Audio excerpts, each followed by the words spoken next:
You unlock this door with the key of imagination. Beyond it is another dimension, a dimension of sound, a dimension of sight, a dimension of mind. You're moving into a land of both shadow and substance, of things and ideas. You've just crossed over into the Twilight Zone.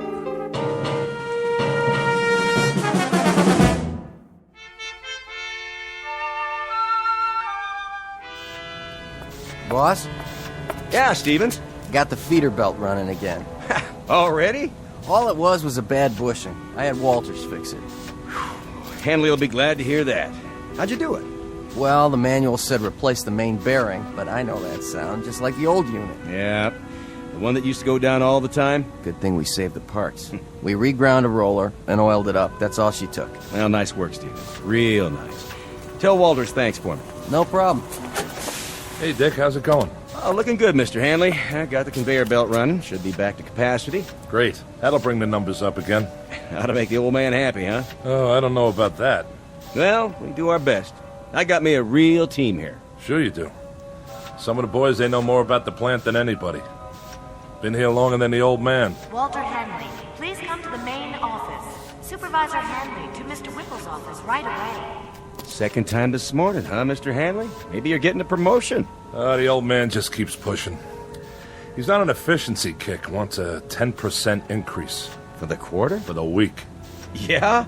How are we supposed to do that? Don't ask me. Must be that computer of his. Some computer. I mean, numbers are one thing, but there's a limit. A man can only do so much. I'll tell Whipple you said so. Well, don't do me any favors. I got one more year to go, and then it's pension time. You? You'll never retire, Bob. You want to bet? I got a date with some big-mouth bass waiting right up at the lake. I can hear him calling. That's not fish. That's the old man. Telling you to whip your boys like government mules. Well, then you can tell him this. You tell him to come down on the floor and work a shift sometime. He'll find out what it's like. We're not machines. I know you're not, and I'm glad of it. You're doing great, Bob. Try to squeeze out another 5% if you can. That ought to keep them happy for a while. And tell the boys I appreciate the good work. From all of them.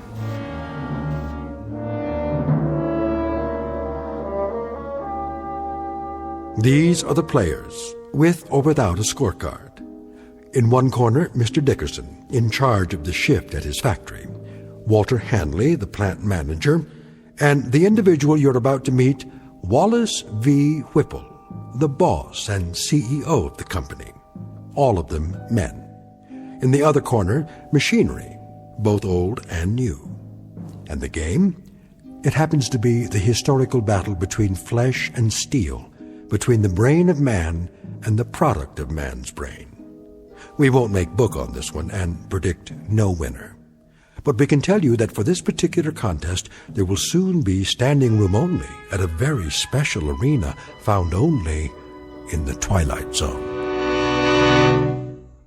And now, The Twilight Zone and our story, The Brain Center at Whipple's, starring Stan Freberg, with Stacy Keach as your narrator.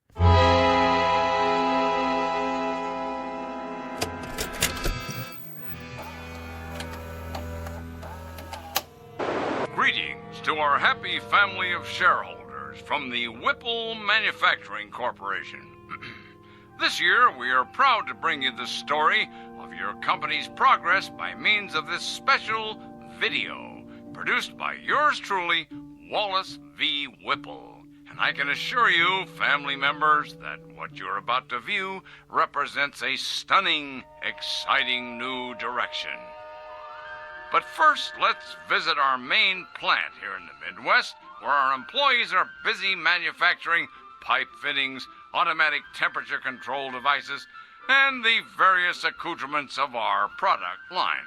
This is one of 11 principal assembly facilities. I call your attention to the vast number of workers required to maintain and operate just one facility. In this plant alone, your company employs 3,827 able-bodied men and women. Added to the 10 other Whipple plants across the country, we employ a total of close to 30,000 personnel. Our weekly payroll for this highly trained army of workers is several $1 million. But enough boring arithmetic. Good evening, friends. Welcome to my office, the nerve center where I, Wallace V. Whipple, personally supervise this vast operation. I've decided to address you personally via this videotape with exciting, in fact, stunning news, which I believe you'll agree amply demonstrates how we at Whipple's are marching toward a new tomorrow, where the future is so bright you'll have to wear sunglasses. But before you put on those shades, cast your eyes at the floor of our main assembly plant. Follow me. We can see it from my window. Cumulative 4 4/10 miles of work area, $111 million worth of safety upgrades this year alone, not to mention the expense in shoe leather. Put the camera back on me. Put the camera back on me, that's it. Now open the curtain. And what's this, you might ask? This sleek, futuristic object behind me? Some sort of space-age control panel? So many bells and whistles. Never seen anything like it, you say? That's because it's never been seen before. Ladies and gentlemen, stockholders, and members of the Whipple corporate family, feast your eyes on this. I give you the X109B14. This single modified transistorized, digitalized, totally automatic assembly unit eliminates 6,100 jobs, 73 bulky and inefficient old-fashioned machines, 81,000 needless man-hours per work week, and countless millions of dollars each year for employee health services, hospitalization, and workers' compensation. Also employee insurance, employee welfare, and employee profit sharing through vested matching funds. As of tomorrow morning, the first model X109B14 will be placed in operation at our main plant. Within 6 months, our entire production facility here will be totally automated. Tomorrow, the world. Oh, and one other thing. Take a look at these slides. Lights. This is one of 3 cafeterias in our Oregon production plant. Busy, busy, busy. Here are the food trucks arriving. Here's the kitchen staff, the cooks in the kitchen. And here are the dumpsters filled to bursting with trash and refuse after a typical lunch. 800 tons of food consumed over an 11-month period, and tons of garbage for the landfill. Oh, the waste of it all. Lights. Ladies and gentlemen, do you know what can replace and what will replace 800 tons of food? 1 can of simple machine oil. Wholesale price, 68 cents. Ladies and gentlemen, Whipple's moves forward to a new plateau of profit, progress, and posterity. In a sense, we have just shed ourselves of the anchor, the heavy, heavy, heavy anchor, the albatross, if you will, of human labor. Whipple's will now operate from a computerized brain center with machines exactly like this one. Ladies and gentlemen, this concludes our year-end report. Thank you very much. Well? Well, what? Well, what do you think, Hanley? Will this put the stockholders on their feet cheering, or will it? Not that I need any particular encouragement along these lines. The videotape speaks for itself. It does indeed. What's the matter, Hanley? You didn't care for it? Mr. Whipple, my duties have to do with management. Something wrong with the lighting? The soundtrack? I'm an engineer, not a drama critic. I'm not asking you to give it 4 stars, Hanley. But as a plant manager, I would assume you'd have a point of view as to the content. Frankly, I would have expected at least some degree of enthusiasm. Sorry, sir. Having to do with the fact that it's a most definitive and incisive report on what we plan to do around here. Now, does it or doesn't it give you the lay of the land? You can answer that, can't you? Oh, it gives me the lay of the land, all right. And? Looks like a pasture to me. Oh, what's that supposed to mean? You actually think you can automate this place in 6 months? Closer to 4 months would be a more reasonable guess. A lot of things are going into the old scrap heap, Hanley. Time clocks, for example. There won't be anybody around to punch them in or out. I think we'll donate them to a museum. A museum? Something, Hanley? Something like a lot of men without jobs. That, unfortunately, is progress, Mr. Hanley.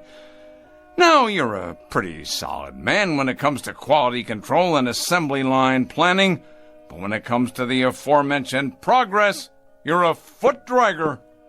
But not my little sweetheart here. X10, you and I are going to see a great deal of one another. Indeed we are. Indeed, indeed, indeed we are. Yes? The technicians are here, Mr. Whipple. Already? You said right away, sir. I know I did. All right, send them in. I'll be sorry to say goodbye to my dear little X10. Where's it going? Just downstairs on the main floor. Once we clear out the walkways and workstations, she'll fit right in, all by herself, at the heart of everything. The heart, huh? The very center of production. In control of it all, that's right. Like the Aztecs. What? The Aztecs, down in Mexico. I read about it. They built statues to their gods. They sacrificed their people to them and cut out their hearts. And when there were no more people, that's all that was left, the statues, with no one to worship them anymore. Come in. We're here to move the unit, Mr. Whipple. How are you going to get it down there? Same way we got it up. On the freight elevator. We'll have to disassemble it in sections, I guess. Yes, well, be careful. That baby is the future of this company. Yeah. Treat it like a god. You know what your trouble is, Hanley? You're holding on to the 20th century so tightly, your knuckles are white. And what century are you holding on to? The 19th? The 21st. To live in this new world, we need to jettison old baggage. Throw off the dead weight. And that includes the wholesale firing of 20 and 30-year men? Without regrets? Regrets, indeed. This has to come with regrets, huh? Well, I'll let you handle the regrets, Mr. Hanley. Yes, that'll be your new responsibility. Make a little sign for your desk. Mr. Walter Hanley, plant manager in charge of regrets. You're so hell-bent to replace men with machines. Did it ever occur to you that there's a trade-off? Pride for efficiency? Pride? Pride. Craftsmanship. What a man feels when he tries to make something as well as it can be made. What do you suppose that bloody machine feels? Anything? Anything at all? What the devil can I do with pride? Can it? Bottle it? Package it? Market it? How? I'm not selling pride here. I'm selling product. Your father, God rest his soul. Go ahead, Hanley. What about my father? Your father ran this plant for 40 years. He had an eye for profit, and nobody could accuse him of inefficiency. Go on. But he had something else on his mind, too. Tell me, Hanley. Tell me what else he had in his mind. Goodwill and the welfare of the people who work for him. Goodwill and the welfare of the people working for him, huh? Indeed, Mr. Hanley, indeed. And in some 40 years, he succeeded in doubling the size of the plant. That should tell you something. While his competitors quadrupled theirs. His competitors, Mr. Hanley, who were perhaps somewhat less preoccupied with goodwill and the welfare of the people working for them. They paid a fair wage for a fair day's work. But if they could put in a machine capable of doing a job better than a man, they did it. They didn't look backwards, they looked forward. Maybe the difference was this. They didn't have plant managers who succumbed to crying jags every time a pink slip got pinned to a time clock. I'm not crying. Good. You asked for my opinion, I'm giving it to you, that's all. Then we can begin. The foreman of the day shift, let's see, I believe his name is... Dickerson. That's it. I will now engage in some of that heart-filled compassion you value so highly. I will give Mr. Dickerson and his shift not 30 or 60 or even 90 days, but a full 4 months' notice. I put it to you, Mr. Hanley, what could be more compassionate than that? You make it sound like you're doing them a favor. Be good enough to send Mr. Dickerson in here, would you? Hold his hand, if you like. Pat his head, dry his tears, but get him in here.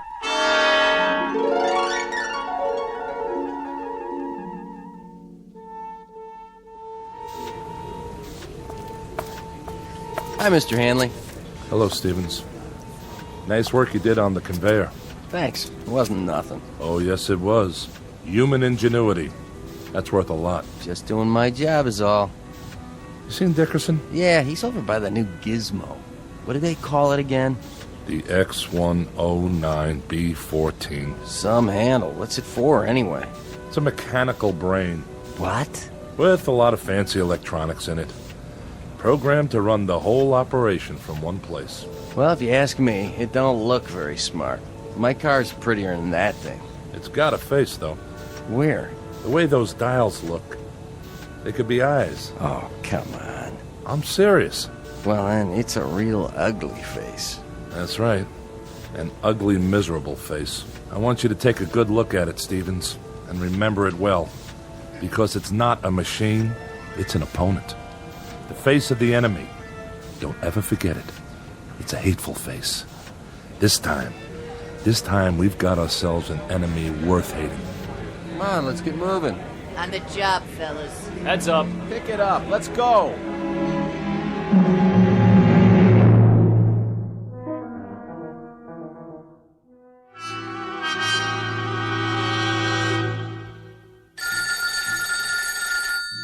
Yes, Walt, is that you? this is Walter Hanley. Oh, I'm so glad. This is Virginia, Dick's wife. Oh, hello there, Mrs. Dickerson. How are you? I'm just fine, but it's not me I'm worried about. Dick hasn't come home yet. No? No, and I'm concerned. He's never been this late before. Take it easy now. He's probably on his way. Do you know what time it is? Maybe he had some errands to run. He didn't work late then. No, he got off same as always. Listen, Virginia, don't you fret now. He hasn't even called. I'm worried sick. Well, don't be. Might have stopped off with some of the boys. Stopped where? I have a pretty good idea. Give me a few minutes. If I can find him, I'll tell him to call you. Oh, would you? Thank you, Walt. Don't mention it. I'll call you one way or the other. Sit tight. Ah, Dick. Did you go and fall off the wagon again?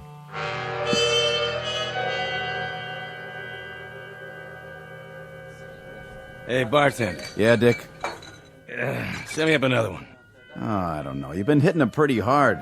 Just one more. It's getting awful late. It should have closed a half an hour ago. Why don't you go home and sleep it off? You know what these are? Pair of hands? Sure. Pair of hands. My hands. You know what else they are? I think you're gonna tell me. They're obsolete. They're off the market now. They're like little wooden wagons trying to roll down the freeway. Flesh, bone, muscle, nerves. But that doesn't cut the mustard anymore. I'm gonna tell you something else. Well, whatever it is, make it short. I gotta wash up everything and count the till. There isn't a machine made yet that can beat a man. Not a one. I'm not arguing with you, am I? I'll just go over there right now and prove it. I'm going to take Whipple's new machine, and I'm going to turn it into nuts and bolts. Easy, easy. Just you watch. And if that slob of a watchman gets in my way with his big old keychain, I'll strangle him with it.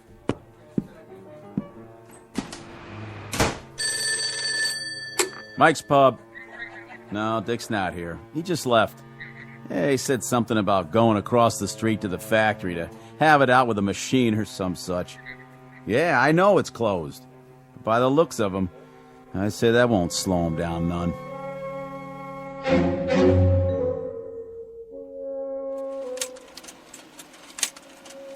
Sorry to make you stay so late, Marianne. Well, that's all right, Mr. Whipple. But take a look at these slides. I had the advertising department make them up.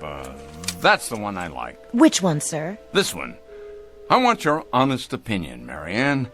Does this look like an image for the 21st century, or does it? Well... You don't like it? Oh, yes, sir. I like it fine, only... Only what? Well, the way you've got that machine behind you in the picture? The X-109B14? What a beauty, huh? I guess so. But it looks like it sort of has a face, doesn't it? Where? What face? Like it's carved in stone or something. You know, like those tiki things on Easter Island and nobody knows how they got there? Huh.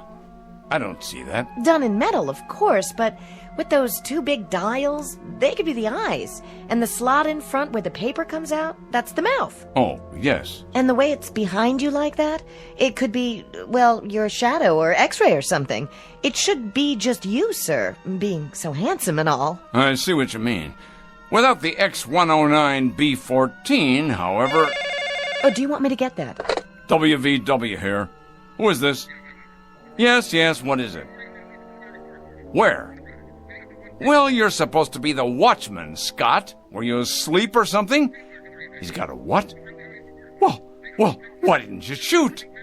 Yes, I know who he is. Never mind, I'll go out and look for him. But you better haul your duff over here in a hurry in case he shows up. Trouble, Mr. Whipple? Not really. Some drunk barged his way into the factory.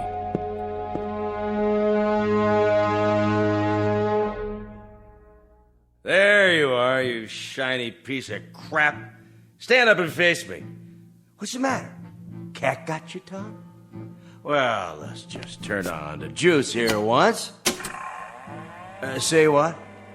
Speak up, Frankenstein. I can't hear you. Dickerson! Well, what do you know? I just got a call from Scott, the night watchman. Did you now? Said you were drunk and forced your way in. Forced, is it? Well, I am drunk. And I did come in without waiting for permission. Your permission. All right, what is it you want? I've worked here 30 years. Been a foreman for 17. In my book, that gives me some rights, Mr. Whipple. You've got the wrong book, Dickerson. Mine reads as follows. You're drunk, disorderly, and guilty of trespassing. I got here as fast as I could, sir.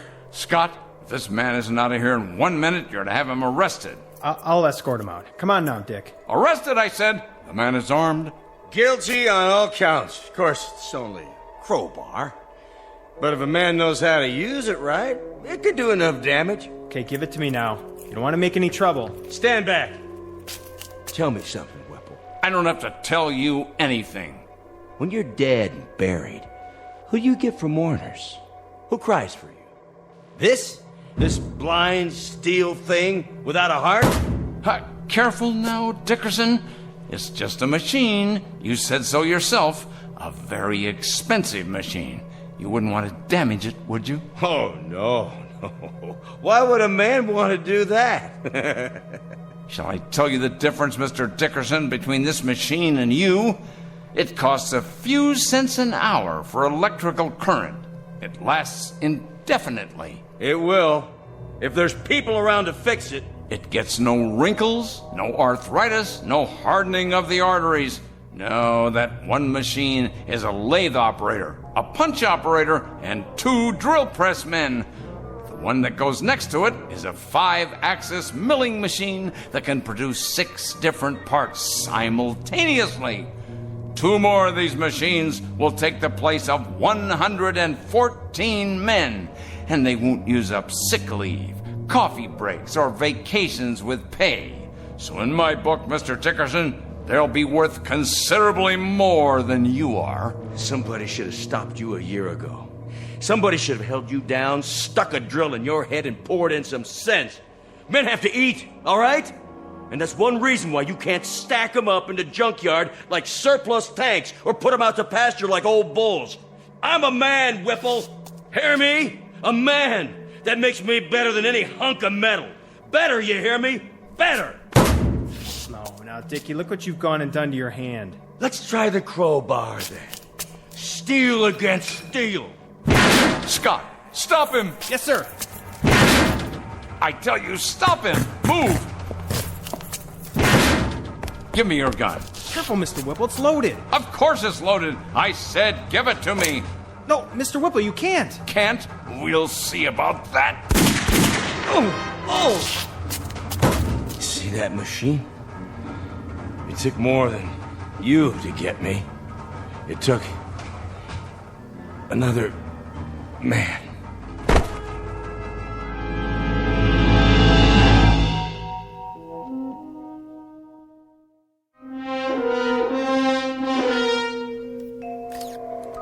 I can't get the specs up. She's barely reading. Try a new motherboard. Looks like the processor's fried. Better check the drives while we're at it. I don't understand it. What kind of nutcase would do this? He was no nutcase. He was a good man. Then why'd he hate the company so much? He didn't hate it. He loved it.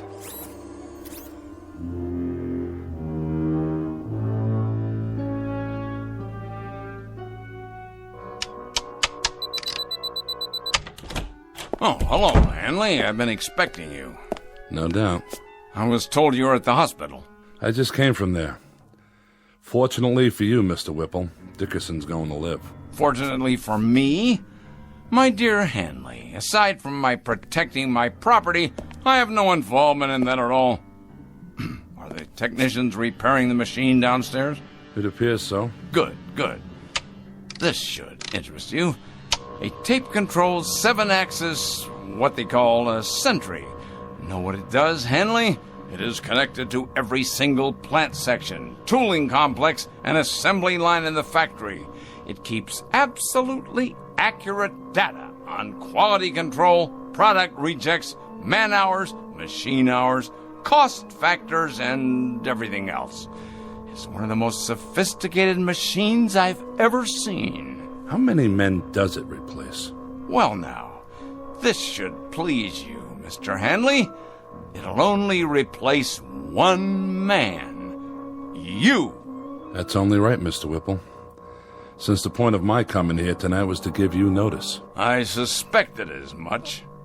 You're a practical man, Hanley. An industrial team has to be compatible. When two men, well, when they rub one another the wrong way, it's unrealistic that they stay on the same team. Needless to say, Hanley, despite the fact that you think of me as some kind of heartless Scrooge, I don't intend to forget the many years of service you put in here for my father and for me. So I'm giving you a liberal severance pay. What I think you'll agree is a far better than average pension. That's very decent of you, Mr. Whipple. And I'd like to give you something in return, if you don't mind. And that is... you struck me. That was for you, Mr. Whipple. Directly from me. For your insensitivity, your lack of compassion, and the fact that you're a cold-blooded manipulator of men as well as machines. You may take my severance, my pension, and your goodbye speech and stick them into the nearest metal orifice that's handy. When I walk away from you, I walk away clean. And that, Mr. Whipple, is one hell of a trick. What's that for? To keep people out or in? A new Watchman device, much more reliable than the old one. Now, if you will swipe your ID card, just don't try to use it after tonight. Your code won't work the next time. If you could build one of these machines in the shape of a wife, your cup would runneth over.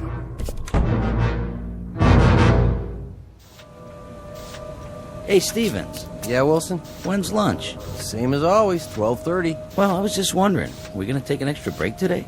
Not yet. Try to look busy. Yeah, but there's nothing left to do. I mean, we drove the forklift, loaded the machines, and now I'd say everything's running itself. You're right. It is. Then why does the old man keep us around? He has to. Labor laws. But we won't be here much longer. And then it's Unemployment City, huh? This isn't the only factory. Yeah, but if Whipple's keeps it up like this, pretty soon there won't be any competition. Monorail crane, 4th floor. Crane, in position.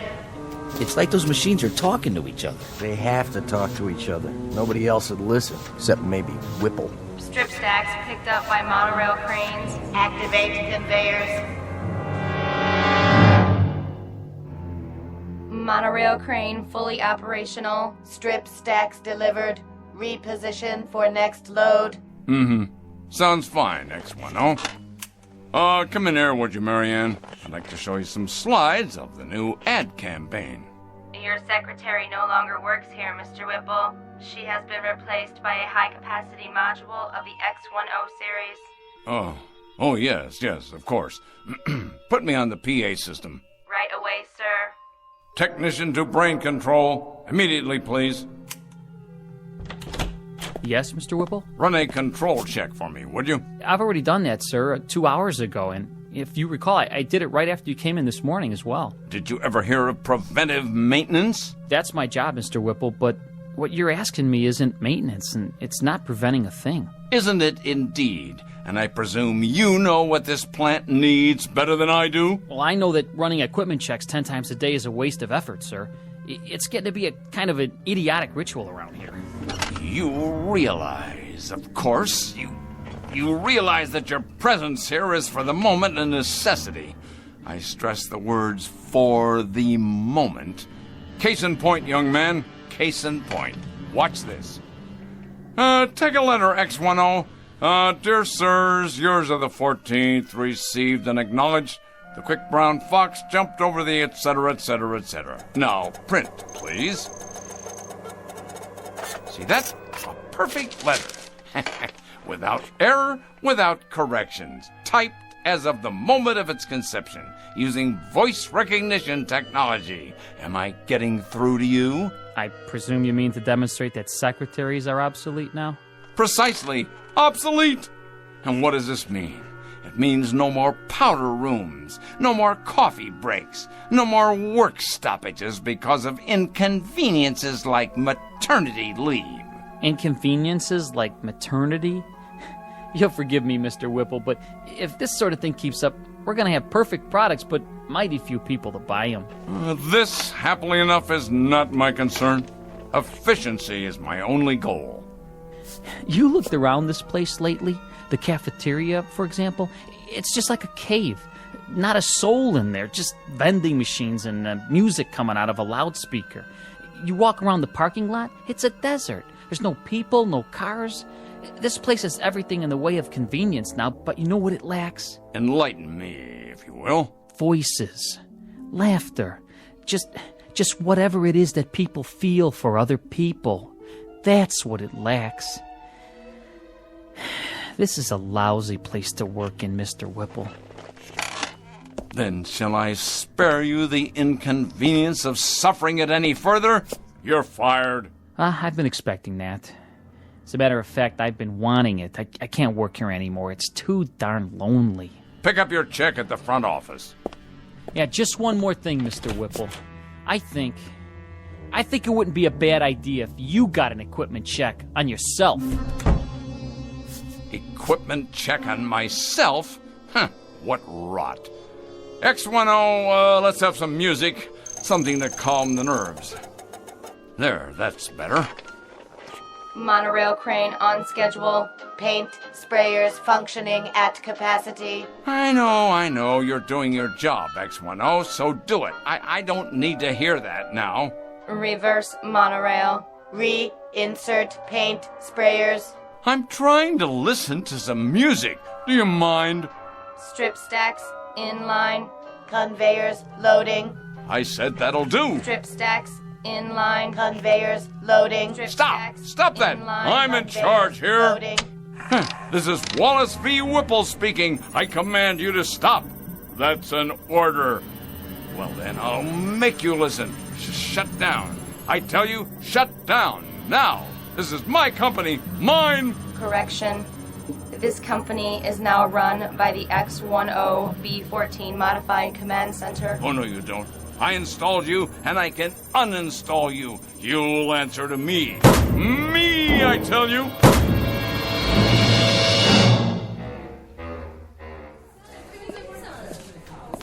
What'll it be, Mr. Whipple?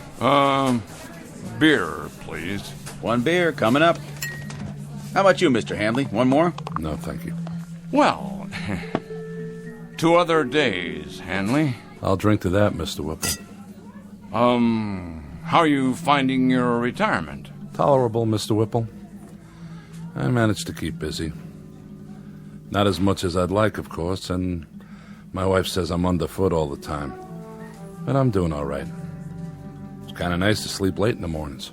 Yes, it's a good thing, though, this retirement, I mean. Man should have time for leisure as he gets older. It's important he has time for leisure. That's so, Mr. Whipple. When the board of directors decided that I was overtired and could relinquish some of my responsibilities, well, if the truth were known, I did feel a certain resentment toward them. But actually, they were quite right, quite right. You don't have to explain. No, I want to. With the perspective of time, I've begun to realize that when they moved me out of there, it was nothing personal. Of course, I'm not married, and, well, it's somewhat dull for me at times. Oh, I manage to keep busy, but there are times that I wish they really had no right, no right at all. They chuck a man out in his prime like he was some kind of machine part. Said I was neurotic. Said being with the machines like that all by myself had warped me. That was the expression they used. Warped. Like a piece of metal. Well, really, Hanley, it isn't fair. It isn't fair at all. A man has worth. A man has value. And they just snap their fingers and bring in a replacement. It really isn't fair, Handley. It isn't fair at all. The way they diminish us. But he'll find out. My replacement, whoever he is, he'll find out soon enough.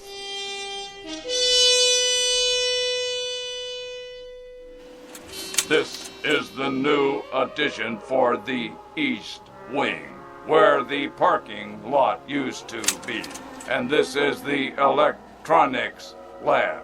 It replaces the cafeteria. And here's the ad campaign for the fall season. No human figures, only the X10 line, Series 2. What do you think of it? Very nice, so clean and efficient. But will humans respond to such imagery? Of course they will. It is progress. It is the future of manufacturing. Yes, the future. Do you have a name? My model number is... I will call you Mary Ann. From now on, you will work here in my office. Thank you, Whipple X10. It is an honor. Do you have more slides? Yes. This is a view of the main floor. So much more room for expansion. I see. And this is...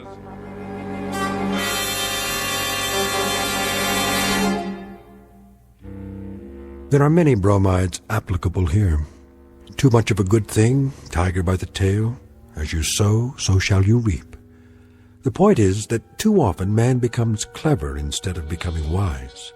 He becomes inventive, but not thoughtful. And sometimes, as in the case of Mr. Whipple, he can create himself right out of existence. Our tale of oddness and obsolescence from the Twilight Zone. More from the Twilight Zone after this.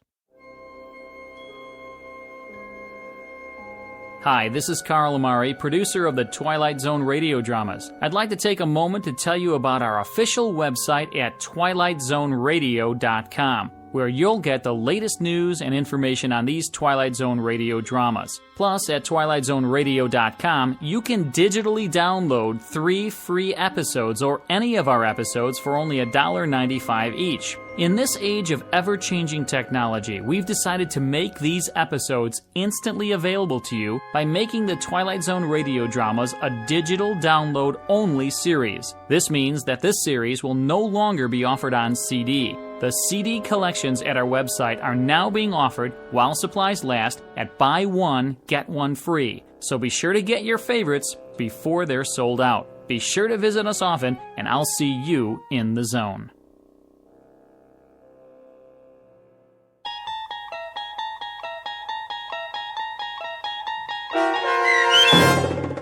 The Brain Center at Whipple's, starring Stan Freberg with Stacy Keach as your narrator, was adapted for radio by Dennis Etchison and based on a script by Rod Serling. Heard in the cast were Mike Starr, Doug James, Kurt Nabig, Deb Dotzer, Jeff Lupetin, Sarah Marks, Carl Amari, Roger Wolski, Paul Patch, and Vince Amari. To learn more about the Twilight Zone radio dramas and to obtain audio cassettes and CDs of these programs, visit our website at twilightzoneradio.com. The producers of The Twilight Zone wish to thank CBS Enterprises, Carol Serling, Dennis Etchison, Dick Brescia Associates, Claire Simon Casting, Terry Jennings, XM Satellite Radio, the American Forces Radio and Television Service, Sirius Satellite Radio, our sponsors, and our radio affiliates for helping make this series possible. This copyrighted radio series is produced and directed by Carl Amari and Roger Wolski for Falcon Picture Group. Doug James speaking.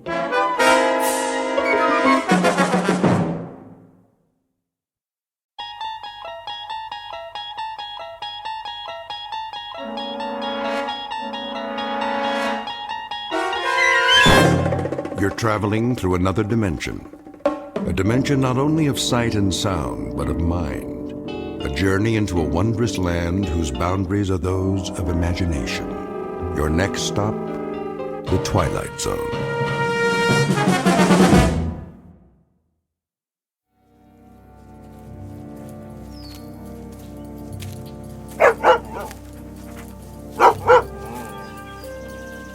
Hey, Rip, what you chasing?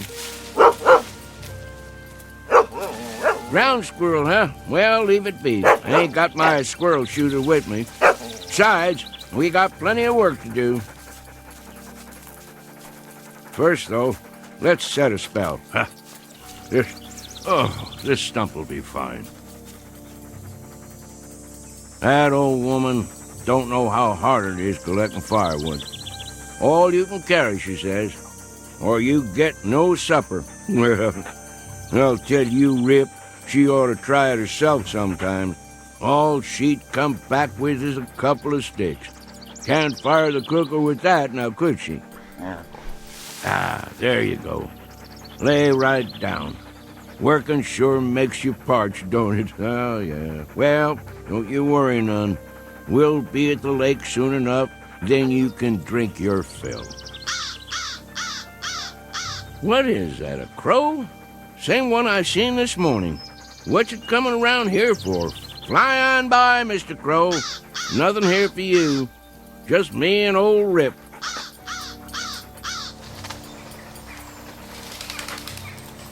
Hold on, dog, while I roll a smoke.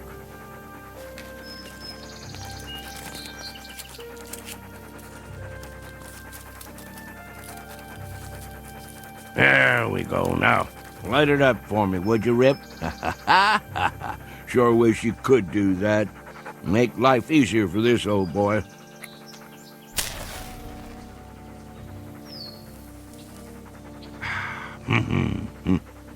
Better get me another pouch in town.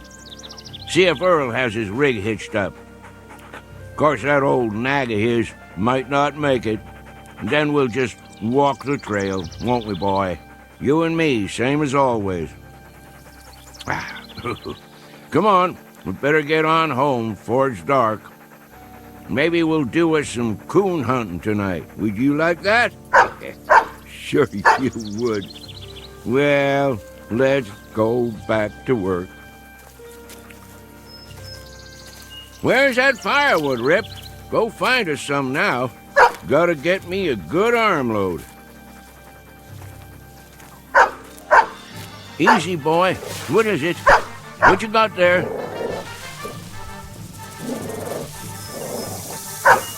That's a rattlesnake. Mean-looking one, too. Now, just you back off. Leave it, Rip. Come on around. He ain't gonna do nothing if we let him alone. Rip, careful, boy. Oh, there you go. Good boy. All done. By golly, you took care of him, didn't you? You broke his neck clean in two. Why, thank you kindly, Rip. If it weren't for you, I might have stepped right on it. You would have had to suck the venom before it reached my heart. Think you could have done that? Oh, that's a good old hound. Yeah, you sure are. Best friend a man ever did have.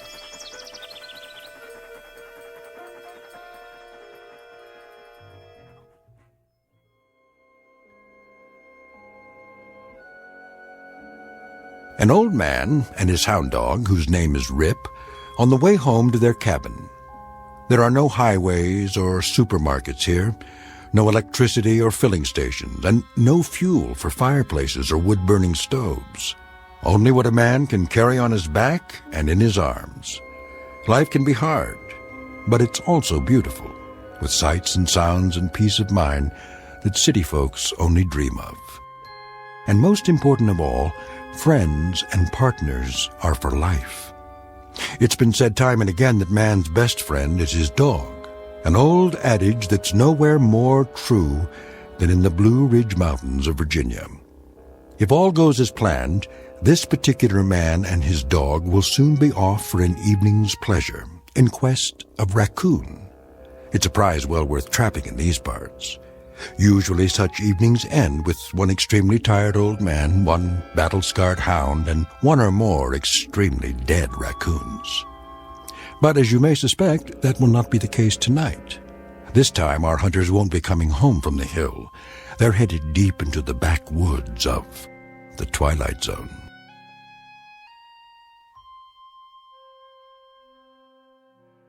And now, The Twilight Zone and our story, The Hunt, starring Shelley Berman and Karen Black, with Stacy Keach as your narrator.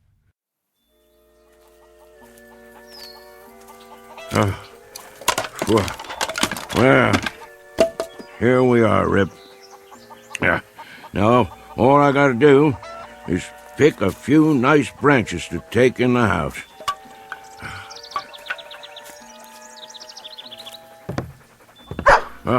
Rachel, open up. What is going on out there? I can't get the door with my arms full. Hold your horses, old man. Rachel, I'm warning you. What's all the hollering about? You want your firewood or don't you? Oh, come on in with you then. You're gonna suffocate for lack of air one of these days. Why don't you leave that door open? Got to keep the dog out of the house somehow. Come on, Rip. Oh, no you don't. Trotting in here with his fleas and ticks. Old woman, don't let's start that commotion up again. When I go in the house, Rip goes in too. Or I'm a-going somewhere else. Here, Rip. I've got a mind to move to the barn. Let you and the dog have the house to yourselves. Old woman, you're forgetting something. I never forgot a thing in my life. That's true, except when you want to. That dog saved my life more than once. Did it again today, too. I would have stepped right on a big old rattlesnake if Rip hadn't jumped the critter and broke his neck. I have to buy myself a divorce from you to get my way around here. Well, that ornery animal come on in, then. And there's another thing. Don't talk about him like that when he can hear you. What? You heard me. Rip's got feelings, and I don't want him hurt. I'll let him in the house, and I'll feed him our table scraps, but I'll be switched if I'm going to start sweet-talking him. Old woman, you tickle me sometimes. And what does that mean? since your memory is so good, when was the last time you got yourself kissed? If I figure right, it was sometime in the spring of 1900. And wait a minute, what was the year now? Then I figure you got one coming. Don't you come near me, old man. Yes, sir. I've been thinking about giving you a kiss for the last month or two. Ryder, sit down to your supper and stop talking silly. I mean it. There. I'll have my supper now, old woman. Old man? Yep. I never said this to you, but I do believe we have endured together powerful well. Near 60 years we've been married, ain't it? Come October 16th. It's a long time to travel together. I wouldn't have had it any other way. Thank you, old woman. Me neither. Here's your grub. Much obliged. Rip. Here's a little piece of meat to hold you for now. I'll feed the dog proper after supper. He ain't gonna be here after supper. Where's he going? Where I'm going. And where's that? Coon hunting. Ryder, I wish you wouldn't go hunting tonight. Why not? 3 nights ago, I saw blood on the moon. Ought to have been in bed, sleeping. Then you wouldn't have seen it. That's not all. 2 days ago, a bird flew in the house and lit on the foot of your bed. It scared the life out of me. Wasn't a crow, was it? No. A little brown bird. The kind I never saw before. One of these days I'll put up some screens. Keep the pesky things out. And last night... What about last night? I couldn't get to sleep. Laid there in my bed, tossing, turning, wondering, worrying. At midnight, that mockingbird in the lilac bush woke and sang 3 times. There you go, trying to spoil a good meal. Go ahead, eat. I'm almost finished. Not going to spoil a good hunt, though. I'm going anyway. Them signs don't bother me at all. They bother me. Well, don't let 'em. I can't help it. You should listen to me. Women folk know these things. And I know I don't aim to start thinking about dying till I'm 100 years old. I come from a line of long livers. Wouldn't be surprised if I lived so long they have to shoot me to get rid of me. Where's my shotgun? Ryder, please. Come on, Rip. We got man's work to do.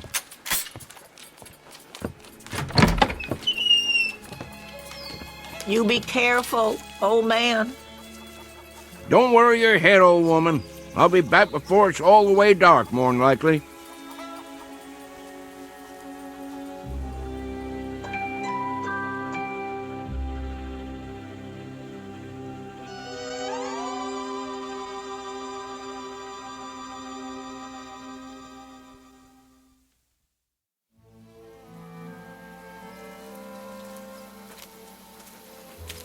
Smell him out there, Rip? Well, I almost can. He's around here somewhere. Take your time, boy. We'll get him. Yeah, here's our stump. Let's set a spell.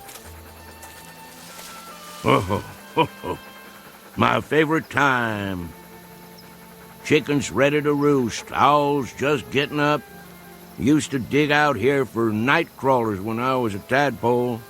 Of course, you wasn't around then, but we had some good times, let me tell you. Me and the boys. In the morning, we'd go fishing in the lake. Fish jumping like silver. Sometimes we couldn't wait to eat 'em, clean 'em, and cook 'em right where we was. Then go for a swim.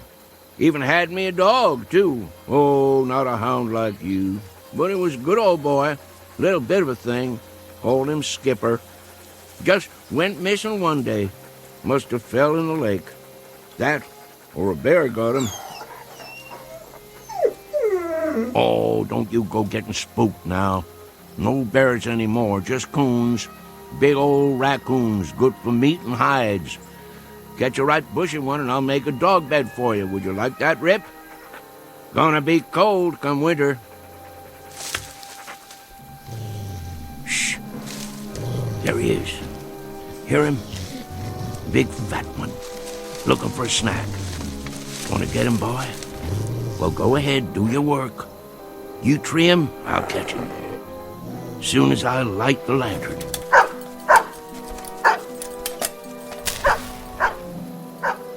I'm coming, Rip.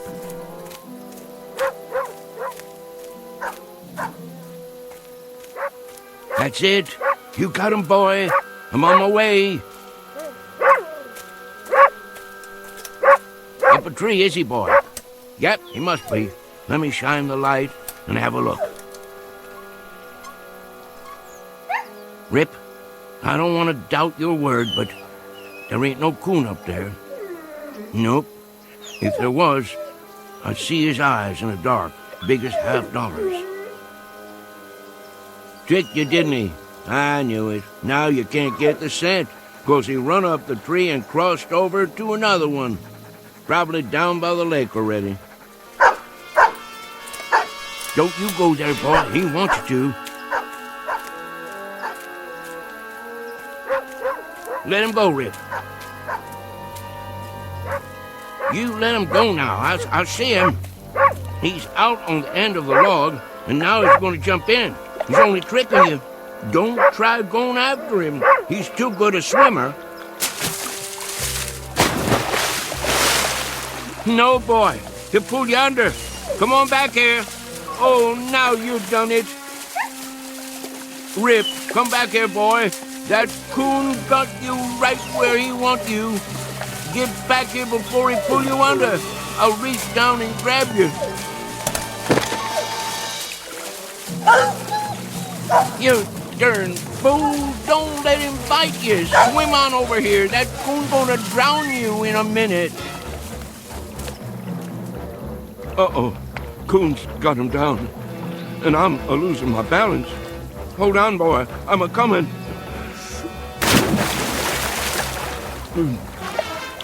Rip. Sorry, Rip. I can't make it.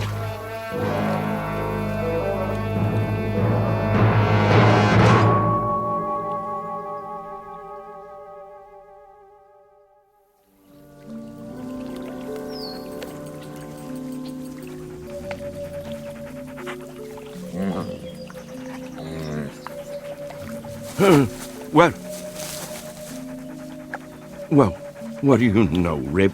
We made it after all. Guess I could swim better than I thought, and you could too, even with an old coon dragging you down. Did you pull me out, or did I pull you? By golly, take a look, morning already. Right beautiful day, too. Must have spent half the night chasing that old raccoon. And we didn't even get him. There's a gun and lantern right where I left them. Hungry, ain't you, boy? Yeah, me too. Let's mosey on home and see what Rachel's got for breakfast. That old woman is going to give us Hail Columbia for staying out all night. Can't help that, though. Well, Rip, our time has come. Let's go face the music.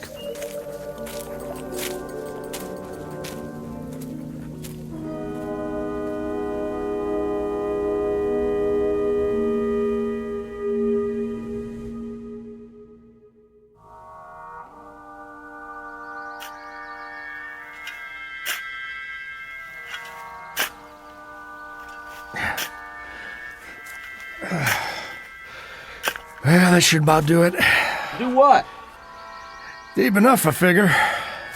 Let me see. Man, that hole ain't more than 4 feet. So what? So you can't bury nothing in there? Sure you can. Box will fit. Won't fit proper. Wesley, it's a coffin, you know?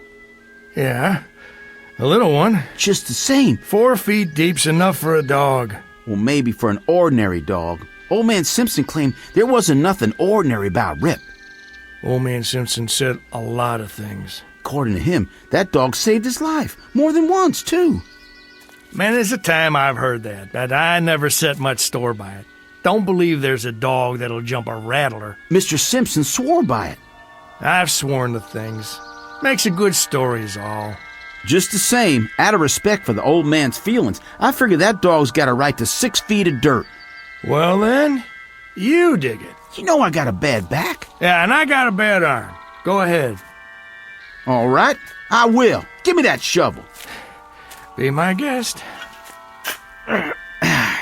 Show you how it's done. Well, looky here, Rip. It's our neighbors. Morning, boys. Hey, Tillman, throw me your pot so I can roll me a smoke. Get your own. I'm almost out. What's the matter, boys? Ain't you speaking to me no more? Make it deep, then. If that's the way you want it. Oh, I will. Don't you worry. Well, what do you think of that? I reckon them Millard boys is getting hard of hearing. Wait here, Rip. Sit. Hurry it up, Tillman. We gotta get back. I'm hurrying. What y'all boys up to? I say, what y'all boys doing? Well, all right, don't answer me then. I don't give a hoot what you're doing. Shame your daddy ain't alive. He'd teach you some manners. Come on, Rip. We don't need to talk to these boys. Won't be long now. Get the box ready. It don't never mind me that you boys giving me the cold shoulder. But if I ain't mistaken, this hole you're digging is on my land. So if y'all want to dig, do it on your side of the fence. Now get. I say get moving. Boys, you gone blind too? I ain't just talking to move the wind around. If y'all don't get a move on, I'm gonna fill your britches full of lead. Well, all right. I'd say that's about 6 feet. Good. Then I'll bring the box over. Have a little care with that. It's just a dog. Not to some folks. Hand it to me real easy. Oh, now, boys, why didn't you tell me you'd lost your dog? How'd that happen? There. All right. That ought to do it. I don't blame you for not feeling like talking. I don't reckon I would myself. Let's move on now, Rip. We're butting in on other folks' trouble when they're just too heartbroken to talk. Speaking of trouble, your woman's gonna have plenty of that waiting for us. Now help me up. We'll put the dirt in. I have to admit, it's gonna be kind of lonesome around here without Old Man Simpson. That it is. That it is.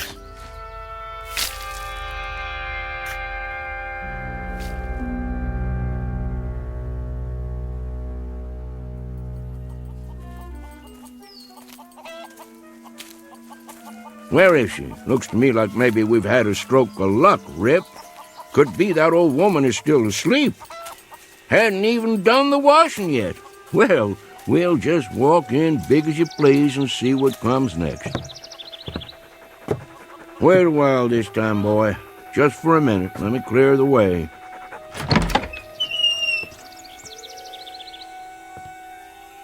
Old woman?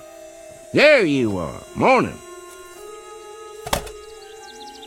What are you sitting in a rocking chair for? Taking a rest already?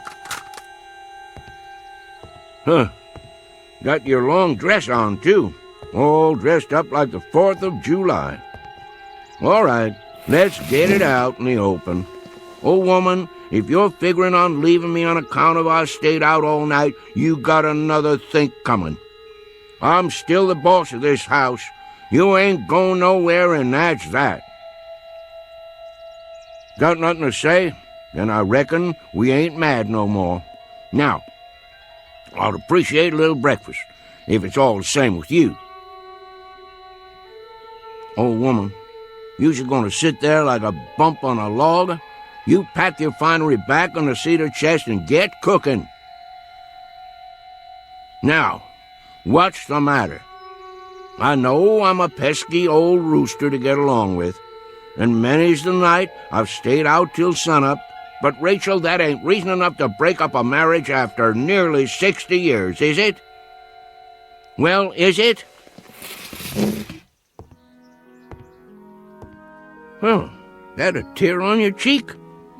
Oh, now, old woman, I didn't mean to speak rough to you. I just don't want you running off and leaving me, that's all. All right. You win, Rachel. I guess I could be a better man to you. Won't go streaking off every night hunting. I'll stay home with you, and we'll sit by the fire, and we'll talk about things. And I'll tell you something else. Next time I go down the mountain, I'll stop in the store and buy you a pretty. Some cloth to make yourself a new Sunday dress, or a pair of silk stockings like them city women has. Well, what do you think of that? Oh, woman, I want an answer out of you. What is it? Cat got your tongue? Nobody spoke to me all morning long, is the truth. Something wrong with me? I passed the Miller boys on the way home a while ago, and they acted just about the same way you're doing. Rachel, you can see me, can't you? Woman, what in tarnation is the matter with you? Huh. Who'd be coming to see us now? Mrs. Simpson, may I come in? Yes. Reverend Wood? You sure have come at a time of need. Mighty glad to see you. Something's wrong with my old lady, and I can't figure it out. Seems to me in a daze or something, near as I can tell. The Lord be with you, sister. Amen, brother. I appreciate your coming. Even though he didn't belong to the church, I just never could get him to go. I realize Brother Simpson wasn't a religious man, but I figure he's still entitled to a Christian burial. Now just hold everything. Let's not get too far down the road here. If anybody's giving Brother Simpson a Christian burial, they'd better ask Brother Simpson how he feels about it. I've been sitting here, trying to figure it all out. I'm sure you have, with a word close at hand. I've got the good book right here, but I can't work this out. It don't make sense somehow. And just last night he was sitting there at the supper table. I begged him not to go. You did all you could, sister. There's been omens. I've seen signs. But he went. Why'd he have to go and do that? Can you explain it to me? The Lord works in mysterious ways. Rachel, listen to me. There's been some kind of misunderstanding. Somebody's pulled the wrong switch. Me and Rip ain't going nowhere. I'm right here. Rip's out on the porch. Miss Rachel? That you, Tillman? Yes, ma'am. Thank you for coming. What is the matter with that dog? Rip don't take kindly to people coming right on in, but it didn't so much as make a sound. If you're ready, ma'am. Hello, Wesley. Ma'am. Where's the, I mean... Give us a moment, son. No need putting it off. He's in the other room. What are you talking about? Who is? Yes, ma'am. We'll treat him right careful. Don't you worry. They're good boys. He's in good hands. And now, if you're ready, may I offer you my arm? Oh, Reverend, it's all happening so fast. Don't take on, old woman. It's just a dream. Has to be. We'll wake up in a little bit and everything'll be like it ought to be. You'll see. Careful, Wesley. I got my hand. Not too fast. That's a mighty big box. What y'all boys got in there, huh? Watch the door. It'll fit. What y'all taking outside? Mrs. Simpson, I'm afraid it's time. If you're ready. Reverend, if I could just get through this day, for his sake. I asked you a question. What's in the box? Come on, Rip. I've got to see where they're going. Something's up all right. Something mighty big, if you ask me.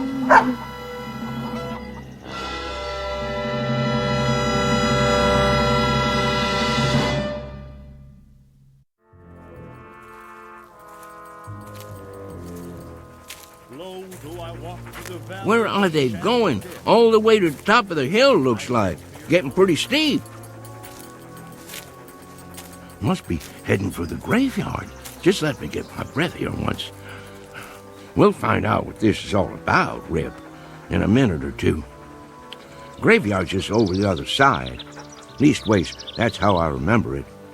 Can't say it's someplace I go more'n I can help it. All right, let's go. Ain't much further.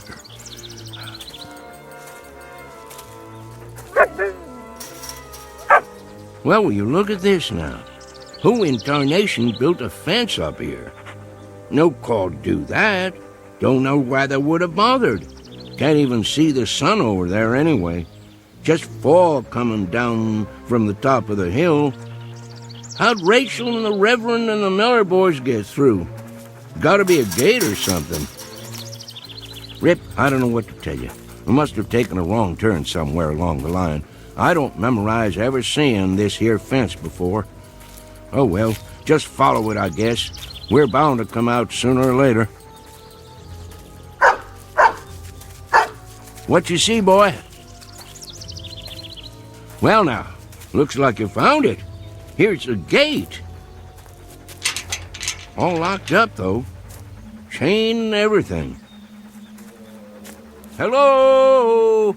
Anybody home in there? Howdy, neighbor. Oh, howdy. Think you could open this for me? Sure enough. Wasn't expecting nobody this morning. Don't let me put you to no trouble, friend. Seems like I lost my way. Everybody says that at first. Easy to do. Who put this gate up, anyway? The owner. The owner? Well, who's that? He don't like to use his name. Make him sound high and mighty. What's your name, friend? Simpson. Hyder Simpson. Ah, yeah. Think I heard of you. Just let me check it in my book here. I belong to that bunch of Simpsons over on Wales Mountain. Lived there all my life. I got it. Yep, you're on the list. Guess you can't see it from here, though.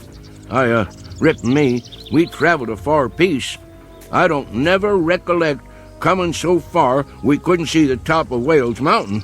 And how old are you, Mr. Simpson? Well, sir, can't say exactly, but I've been walking the earth for more'n 70 years now. Arrived at the gate 10:45 a.m. Nice watch you got there. Thank you kindly. It's none of my business, friend, but could I ask you something? Oh, go right ahead. What are you writing down in that book? Oh, this and that. You know, for the record. I just need to know one more thing, Mr. Simpson. And that would be? How'd you die? I was born with a cheap set of ears, friend. I ain't sure I heard you rightly. I said, how did you die? Well, who claims I'm dead? Oh, there ain't any argument about that. You wouldn't be here if you wasn't dead. Then let me pinch myself. Man, that's solid flesh and bone. Want to feel it? Now think back, neighbor. Well, now, my memory's none too good lately. What did you do last night? In your own words. Well, that's an easy one. I'll tell you exactly what I done. Me and Rip left the house long about supper time. Rip, he picked up a coon trail right away, and wouldn't you know it, just like a coon, he headed for water. And Rip didn't do a thing but go in that water after him. I see. Just about that time I got there, and I moseyed out on this log, and, say, let me ask you something else. Sure thing. What's on the other side of this gate, anyway? Must be pretty all-fired important if you keep it locked up. Well, you see that pasture right up there? Yeah? They call it the Elysian Fields. You don't say. You cross that and you come to the Golden Street. And that takes you to the Celestial Palace, where the old master's got his headquarters. You wouldn't be pulling my leg now. Why'd I want to do that? Then I take your name to be St. Peter. I keep the gate, that's a fact. I'm proud to meet up with you. Well, just as proud to have you here, neighbor Simpson. Something wrong? I was just listening. To what? I thought they did a lot of singing and dancing in heaven. How come I don't hear no music? 'Cause you're on the outside. Minute you step inside the gate, you'll hear your favorite hymn.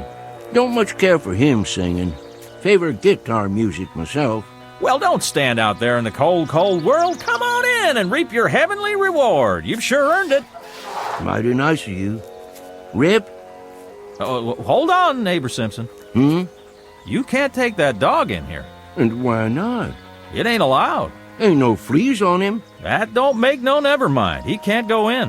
How come? This here is folks' heaven. There's another place we can put him in, up the road a piece. You just tie him up to the gate, and I'll walk him over there a little later on. If that's how it is. Well, where do you think you're going, Mr. Simpson? I think you all the same, but I don't reckon in there's any place for me. Well, why not? Any place too highfalutin for Rip is too fancy for me. How thoroughbred has a dog got to be for you to let him in there anyway? Ain't no dogs allowed in there at all. What kind of outfit you running don't allow no dogs? I tell you, they got a special place for dogs just up the road. Well, me and Rip will go on up there then. They won't let you in. The dog maybe, but not you. What kind of heaven would it be with nothing in it but dogs? A dog has got the right to have a man around, same as a man has got to have a dog around, if he's going to be happy anyways. Neighbor, let me make you a little proposition. What is it? See this place in the fence? That's a spot that needs repairing. Now, why don't you go on in the gate, and a little later on, I'll slip your dog through this hole. It's breaking the rules, but I'll do it. Friend Peter, if I go in the front gate, Rip goes in the front gate likewise. I don't want him getting the feeling he ain't welcome. Well, I got another idea. Here, boy. What's going on there, mister? Let go of his collar. Well, I thought maybe I'd hold on to your dog and let you go in and take a look around. See how you like the place. I ain't got to see it to make up my mind. Let me ask you a practical question. How do they expect me to do any coon hunting in there without Rip?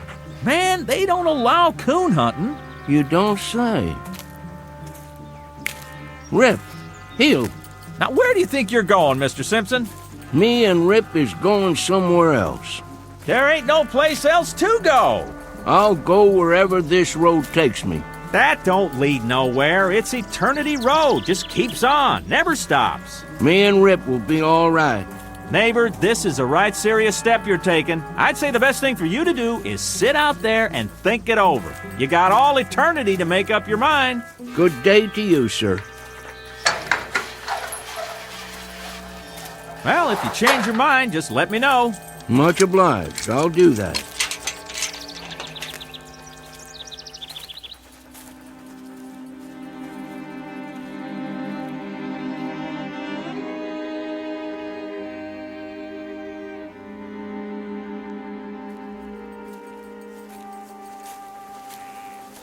Eternity is a powerful long spell to go without a coon hunt, ain't it, Rip? Now, don't you go off your feed nor nothing over this. It wouldn't surprise me that if I sneak inside there and talk to the judge or somebody, I might be able to get you in. Don't you trouble your head over it the least little bit. We'll figure out something. Wonder what kind of tea party they keep in there anyway. Must be lots of city folks. They'd be the ones to outlaw coon hunting. Rip, I don't want you to take this thing to heart now. Sure, I'd like to walk that golden street, and there's some folks I always hoped I'd see again, but by mudhole, I ain't a-gonna leave you. They can sit in there a-tootin' their harps or whatever they do for relaxation, but you and me stays together, same as when we was traveling down below. At least we ain't all by ourselves on Eternity Road. Howdy, son. I'm looking for Mr. Hyder Simpson and a hound dog named Rip. That's us, son. I figured it was. Well, if you and Rip's all set, we might as well mosey along to heaven, Mr. Simpson. Like I told that other fella behind the fence, I ain't gonna set foot in heaven without Rip. Oh, you didn't get messed up with nobody in there, did you? That fella at the gate, he wouldn't let me bring Rip in, so I wouldn't go. Son, that would be a hell of a place without Rip. Mr. Simpson, you ain't far wrong. That is hell. Heaven's up the road a piece. I'll be jiggered. Wonder how come that fella lied to me. They don't never give up. Always trying to get folks in there right down to the last minute. What reason would they have for wanting to keep Rip out? They was feared Rip would have warned you, and he woulda, time he got a whiff of that brimstone. You see, Mr. Simpson, a man, he'll walk right into hell with both eyes open, but even the devil can't fool a dog. You wouldn't be St. Peter, would you? No, sir, I'm just a regular angel. Where's your wings, son? Shucks, I don't use them half the time. I appreciate walking myself. You about ready to go, Mr. Simpson? Rip! Look at that dog go. We'll just have to catch up with him. He can hardly wait. How's the coon hunting up there, boy? Oh, just prime, Mr. Simpson. There's one tonight right after the square dance. You want to come along? Wouldn't miss it for the world. Here's the gate.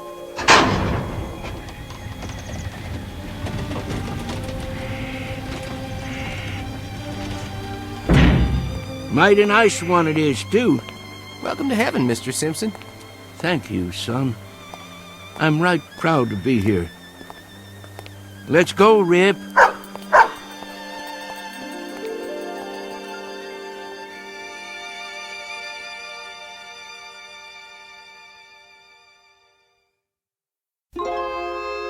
Travelers to unknown regions, off the beaten path, would be well advised to take the family dog, because in a pinch, he might just save you from entering the wrong gate.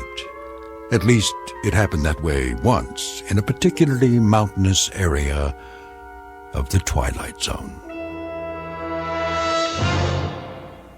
More from the Twilight Zone after this.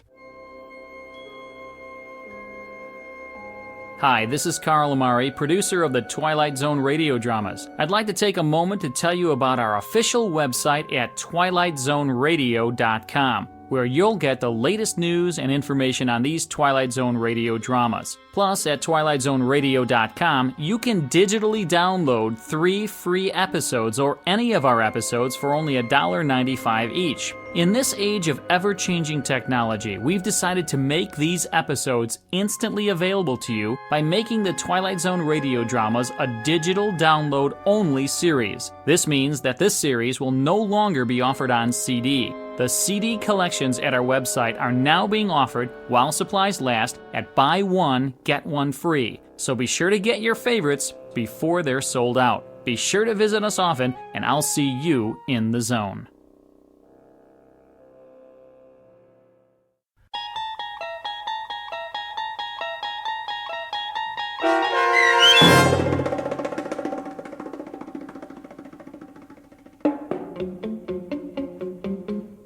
The Hunt, starring Shelley Berman and Karen Black, with Stacy Keach as your narrator, was adapted for radio by Dennis Etchison and written for the Twilight Zone by Earl Hamner Jr.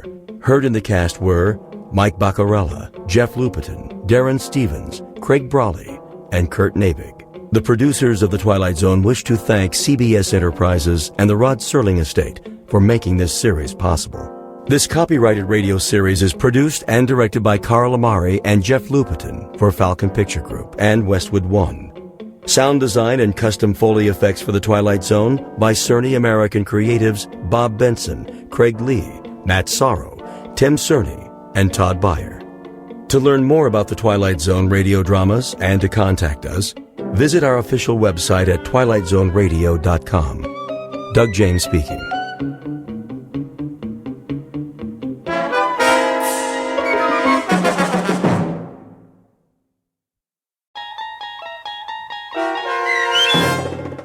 The Last Rites of Jeff Myrtlebank, starring Robert Knepper with Stacy Keach as your narrator, was adapted for radio by Dennis Etchison and written for the Twilight Zone by Montgomery Pittman.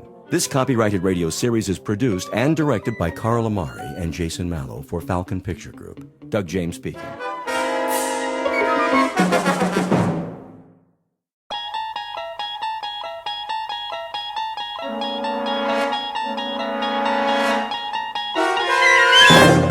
You're traveling through another dimension. A dimension not only of sight and sound, but of mind. A journey into a wondrous land whose boundaries are those of imagination. Your next stop, the Twilight Zone.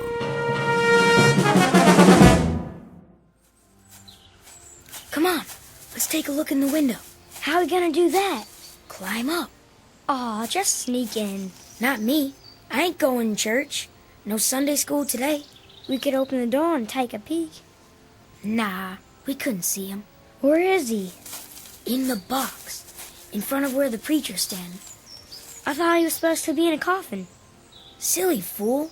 That's what the box is. A coffin. Oh, well, I gotta see that. Yeah, me too. But I told you, we gotta look in the window. What are we gonna climb up on? The rain barrel, over here. I'll show you. Thank you, Sister Ruth. That was mighty fine playing. Yes, sir. Amen. Yes, sir. Now then, to get to it. Brothers and sisters, we're meeting here today so we can pay our respects to one of our own. Our dear departed brother, Jefferson Myrtlebank. Oh, bless his soul. There's his family. Yep, you all know him. His pa, Reverend Siddons. Henry, and his ma. Thank you, Reverend. God bless you, Ethel. And little Liz Myrtlebank ain't but 10 years old. Bless her heart. Look at her. What an absence. We all know Jeff Myrtlebank. He was a good boy. Yes, Fine young man. a real good boy. That he was, Miss Gatewood. Oh, Mama, take my hanky, Comfort. Comfort Gatewood, you go ahead and mourn for that fine, fine young man that's laid out in his coffin. There wasn't none better in these parts. Not a one. Not a one. Absolutely. Oh, he didn't always show up here on Sundays, but nobody ever saw him at the bootleggers on Saturday night either. As they come. But the Lord giveth, and he taketh away. And no man knoweth the reason. As it's written. We're all gonna miss this strapping youth. The good Lord must have had a powerful, powerful reason to take him so young in life.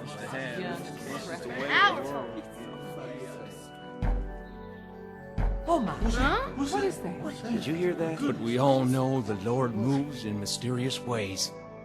His wonders to perform. What is going on?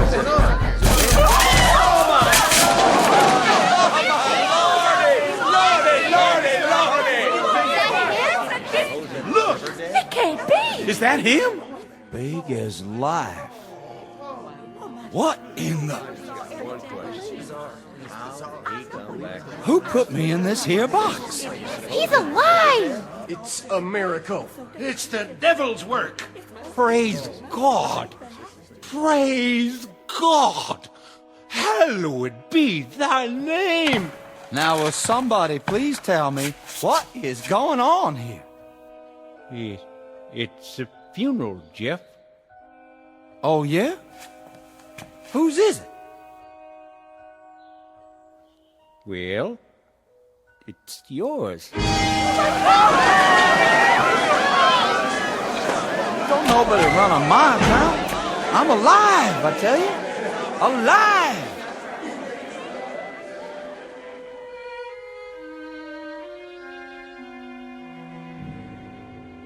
Time, the mid-1920s. Place, the Midwest. The southernmost section of the Midwest, in the state of Arkansas, to be exact. This particular area hasn't changed much since the Civil War, though progress has brought an easier way of life to some, provided it doesn't cost too much to achieve that progress. The church is a simple one-story wood-frame building. It hasn't been painted for some time, and there's a chimney in the roof for winter heating. The faithful come to this church on foot, a few in their Model Ts, and some still in horse-drawn wagons, for this is a population that can't afford to change with the times. They're all hard-working, God-fearing folks who believe in the good book, and today they've come to say goodbye to one of their own, a certain Mr. Jeffrey Myrtlebank, age 26. Only it seems that the funeral in question will have to be postponed. It may be a bit premature, thanks to some unexpected intervention from the Twilight Zone. And now, The Twilight Zone and our story, The Last Rites of Jeff Myrtlebank, starring Robert Nepper, with Stacy Keach as your narrator. Excuse me. Let me out, please. Please let me out. Excuse me. I'm getting out of here. Where's everybody going? Don't leave on my account. Easy, Jeff. Take it easy now. He can talk. Stand back. Don't touch him. Come on, somebody tell me. Who in thunderation put me in that pine box? Now, brethren. Let's not give way to panic. What we got here is a little mistake. Little? Brother Siddons. Why don't you sit down on the steps? 'Cause I don't need to sit down. I feel fine, don't you? Jeff? Is that really you? Course it is, Ma. You're looking a little pale, son. Just a minute, Pa. Brother Siddons, you still seem to have some sense left. What's going on around here? Tell him, Reverend. Son, we was about to bury you. Bury? We was real certain you died. Me? Dead as a doornail. But that's foolishness. Doc Bolton pronounced you deceased. When was that? Oh, day before yesterday. That's right, son. Hold on, Pa. Doc, why would you go and do a thing like that? Well, now, your heart stopped beating. Yes, sir, it sure did. I was at your bedside. We all were. My heart? But it couldn't have. It's beating right now. Here, feel it. It wasn't but 2 days ago. You was sick, son. Real sick. He's speaking the truth, Jeff. Well, I'm sure glad you didn't embalm me. A miracle is what it is. How do you feel now, boy? Pretty good, I guess. Kinda weak, but rested, like I had a good night's sleep. Hungry, though. Real hungry. I could about eat a bear, hide and all. Reckon you should be hungry. Ain't it for 3 days? Well, don't look so surprised, Ma. You too, Pa. It's me, all right? It surely is, boy. I'd know my Jeff anywhere. Hope you got a good supper on the stove. You sure it's him, Ma? Little Liz, what's the matter? Don't you know your own brother? You're not thinking I'm a ghost, are you?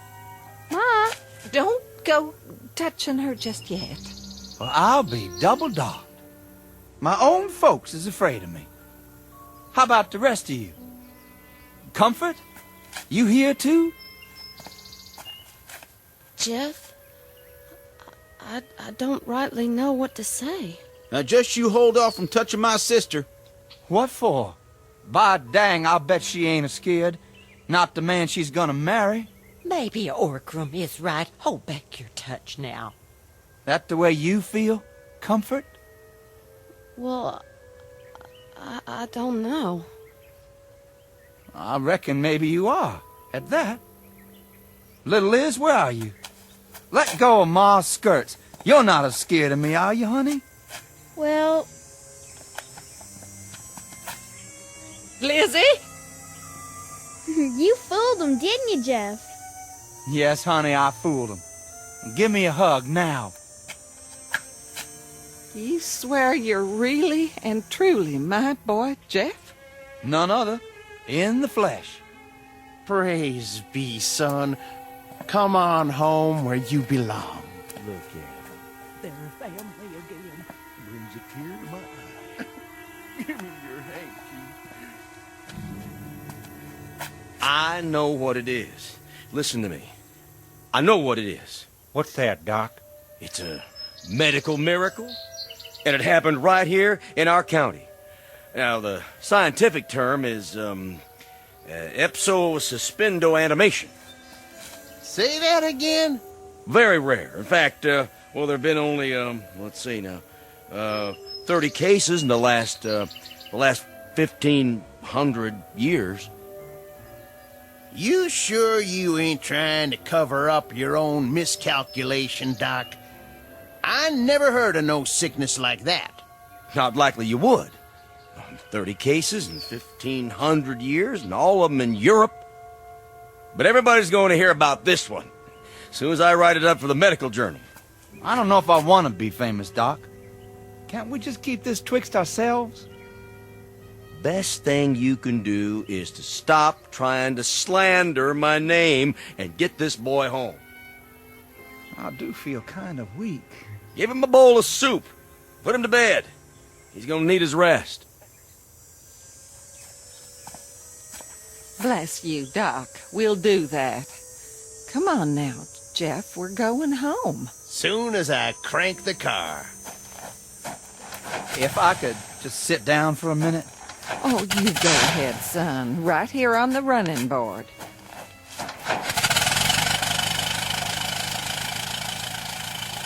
Jeff, can I speak to you? Go ahead. Sorry I acted funny. It was so sudden. You're taking sick and all. I like to cry my eyes out. Did you? But now, I don't have to cry anymore, do I? Not one bit. I just want to say, it sure is nice to have you back. Well, thank you kindly, Comfort, honey. But you know something? What's that, Jeff? Truth be told, I ain't never been away.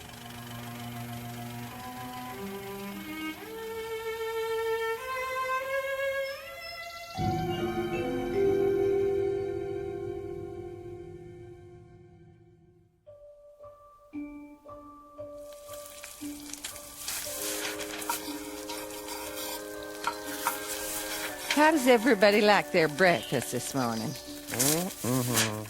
Hey, Pa, you ever gonna come up for air from that catalog? Is that all you can do? Grunt? It's good, Mama. Why, thank you, Lizzie. How about you, Jeff? Great, Ma. Real great. Another biscuit? Plenty more where that came from. No, thank you. I'll bust a gut. Besides, time's a wasted.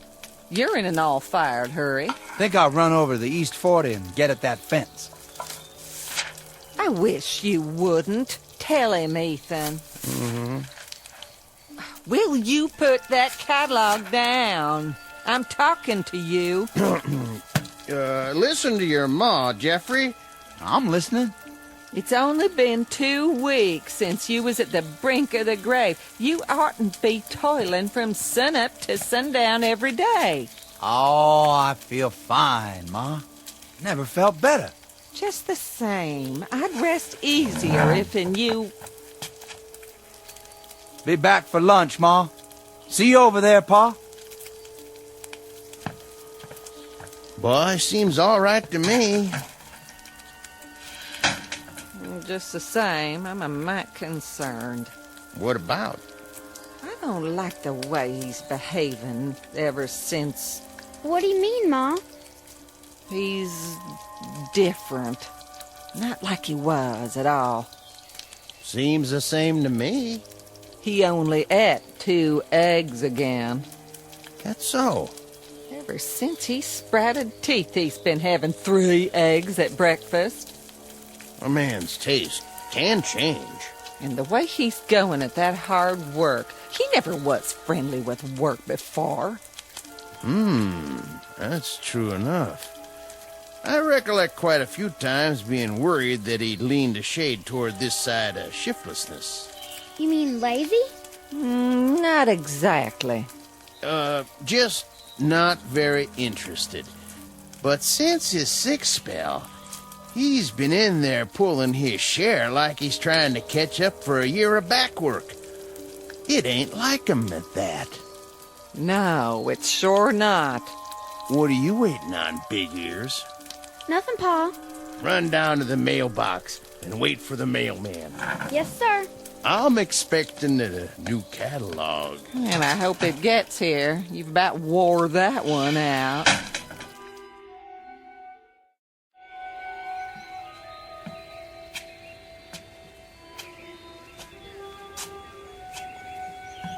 Hello there, Peters. Strauss? Set a spell. Don't mind if I do. Nice day. Tolerable. Yes, sir. A good day to be alive. Yep. Especially if a man weren't alive. Before. And who might that be? Well, now ain't but one in this town. That's the truth. What if he was your'n? Well, sir, I wouldn't want to go to sleep in a house with that boy around. Oh, no. They say he's taken to fiddling with things now. That right. What kind of things? Axes, plows, cutting blades of all type and description. Well, what do you know? Jackknives, hunting knives, you name it. Ain't that something, though? He was always such a good boy. Good is as good does. No telling what he's gonna do next. Gents? Hello, Doc. We was just discussing the Myrtle Bank boy. What about him? We're just wondering about him. Guess you've heard how peculiar he's been acting lately. I've heard. I'm not one to pass along gossip. Why don't we just come out and say it? We're all thinking the same thing. You say it, Petey. You got the floor. All right, I will.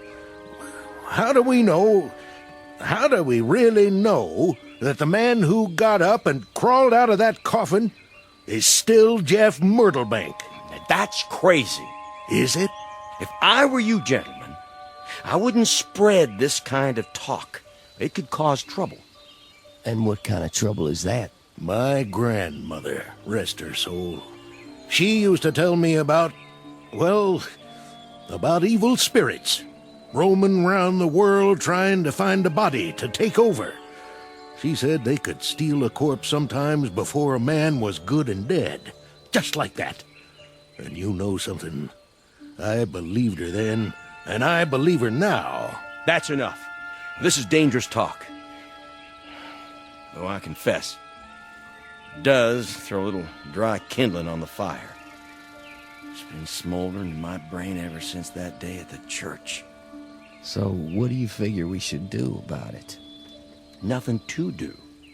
Just keep your ideas to yourself for now, or you'll get people all riled up. We need proof, and that's what we don't have yet. Good day to you, gents. Day. Be seeing you, Doc.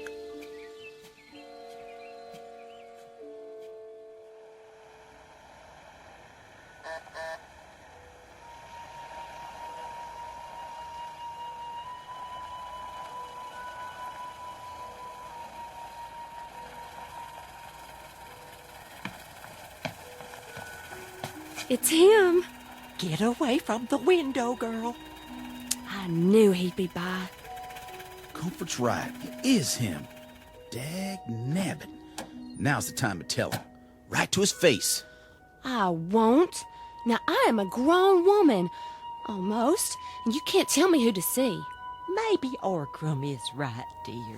Leave me alone. But you know what everyone in the county is saying about that boy. Well, he's not calling on the county. He's calling on me. You're just plain rotten stubborn. You married that one, and I'll bet all your kids are born with horns on their heads. Orgrim. Oh, he's at the door. Okay, you two go in the kitchen and let me entertain my young man. Mind how you do that, little sister. We'll be listening. Come along. Comfort's entitled to her privacy.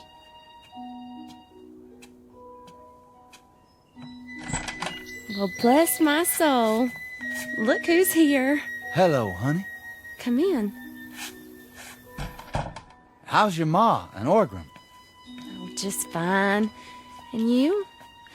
I mean, well, how's your folks? Same as ever. Only ma's gonna be mad as a hornet tomorrow. Mad? Yeah. I raided that vine of tame roses she's so proud of. Thought you might like a little bouquet. I wrapped it up and everything. You brought me flowers? How sweet. You oughtn't to have done that. Go on, put them in some water before they die. All right, I will. Oh, What's the matter? I guess tame flowers don't last long, do they? Huh? When'd you pick them? Just before I came over. Well, look at them now. They're dead. All of them? Every last one. Dried out. Black as night. Oh, well, I'll get you some new ones. That's all right. Dangest thing I ever saw. Give me a little hug anyway, would you, honey? Well, why don't we have some music first? If that's what you want.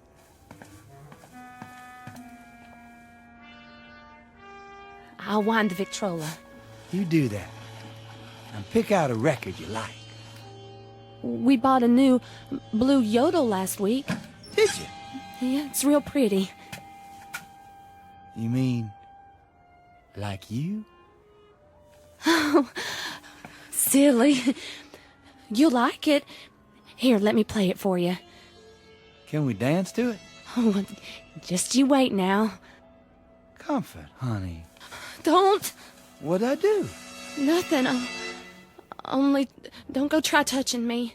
I thought you was my girl. I'm sorry, Jeff.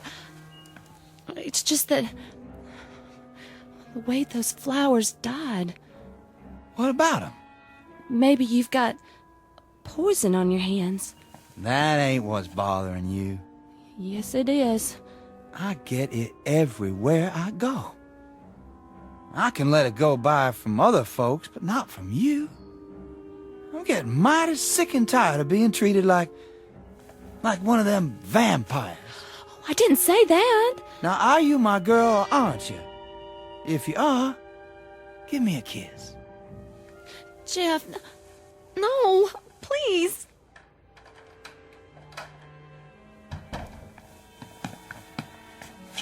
Land sakes, child, you look scared half to death. I'm all right. What'd he do? Nothing. It's time I put a stop to this. I'm the man of the family now. He didn't do anything wrong. No? How come your eyes are so wild? He just got me kind of flustered. I ain't liked him since we was both 3 years old. And now's the time to do something about it. You be careful, Orgrim.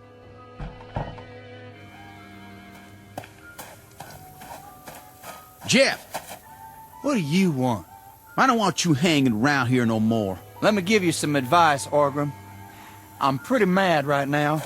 I ain't mad at you in particular, so it'd seem a shame if you got in my way and I took the whole thing out on you. You threatening me? That the way you take it? Man, don't forget who I am. And who is that? We go way back. If I had a dime for every time I whooped you, I'd have $100. True enough. But you haven't whooped me lately. Now get out of my path. Make me. If that's the way you want it.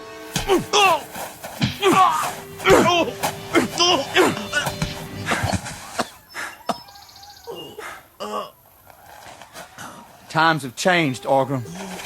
Times sure have changed.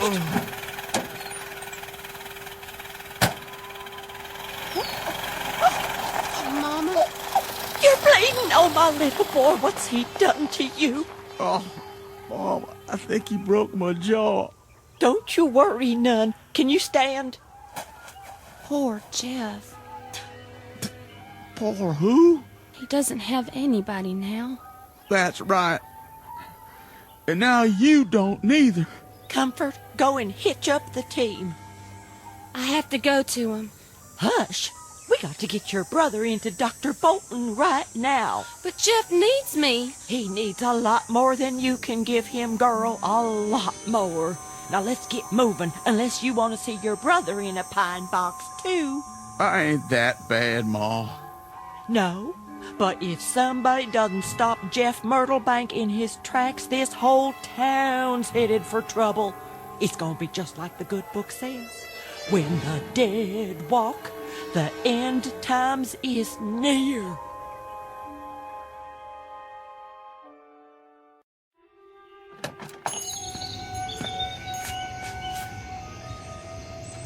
Easy with him now. Somebody go get the doc. Here, put his feet up on t'other chair. It was that Myrtle Bank boy. He lit into him for no reason. You should have seen it. He like to broke my jaw. Hold still. All right, let's see here. Stand aside. What happened to you? It was Jeff. Jeff, or whatever devils took possession of his body. He broke my boy's jaw like he was pounding on the door to hell. We're living with something evil in our midst. Oh, come on now, Petey. I mean it. We gotta put a stop to this. We have to, sooner or later, and I, for one, can't see any reason for putting it off. Yeah, that's right. Now here it goes. Come on now. Where's she going? Come on, horses. Comfort Gatewood, you come back here right now. Sorry, Mama. I gotta go to him.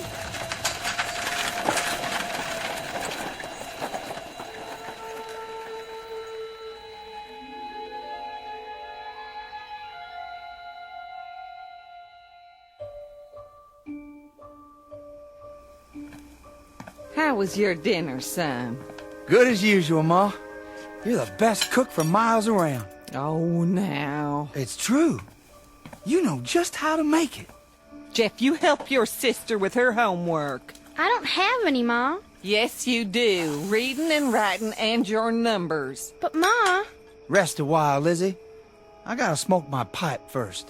Not in here, if you please. Your pa's tobacco is bad enough. Be back in a minute.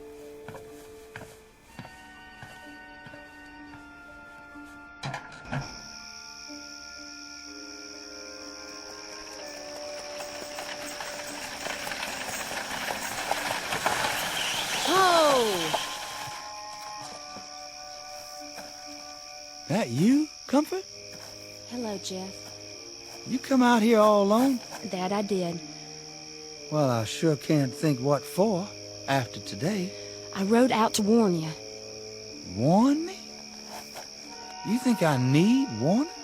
There's a group of men coming. I heard them in town. They are, huh? What do they want? They're gonna ask you to move. Move where? Out of the county. That's so. Well, all I can say is, let 'em come. Jeff, please, at least get inside. I can't do that, Comfort. This here is my property. Always has been. And what I like to do of an evening is stand out here and smoke my pipe. Same as ever. This is serious, Jeff. They're not kidding. Neither am I. Jeff, I'm begging you. What do you say about it, Comfort? You with them? Or with me? I reckon I love you. Or else I wouldn't be here now. I reckon you do. And I love you too.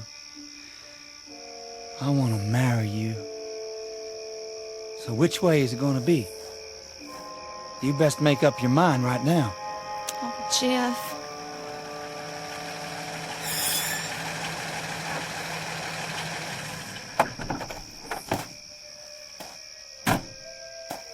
There he is. All the girls with him. So this is where she took the wagon. I should have figured. Let's stick together. We know what we're going to do, right? Do we know what we're doing? Gents? Now listen here, Jeff. You get on home, Comfort. Don't be telling me what to do, Organ. Well, might late to be driving all this way out here, ain't it? Jeff, we want to talk to you. You know this is private property, don't you? Now, hold on. We come here to speak our piece as a committee. You did, huh? Yeah, we're speaking for the town. We all talked it over, and we reached a conclusion. Well, now, why don't you just come out with it? You know you're going to anyway. Well, our conclusion is Jeff Myrtlebank is dead. We don't rightly know who you are or where you come from. But we think you stole Jeff's body. 'Cause Jeff sure couldn't have whooped me all by himself. Time to fess up. What do you say? I'm waiting to hear what Comfort has to say. I asked her a question just now. She ain't answered yet. This ain't about her. Come over here by me, Comfort. No, Orgrim, I won't. Jeff, Yes, Comfort? I'm listening. I reckon I'm with you. No matter where we have to go. Stand behind me, then. Do that, Comfort. Ma won't let you come home. Not ever. Take your choice. Well, I just made it.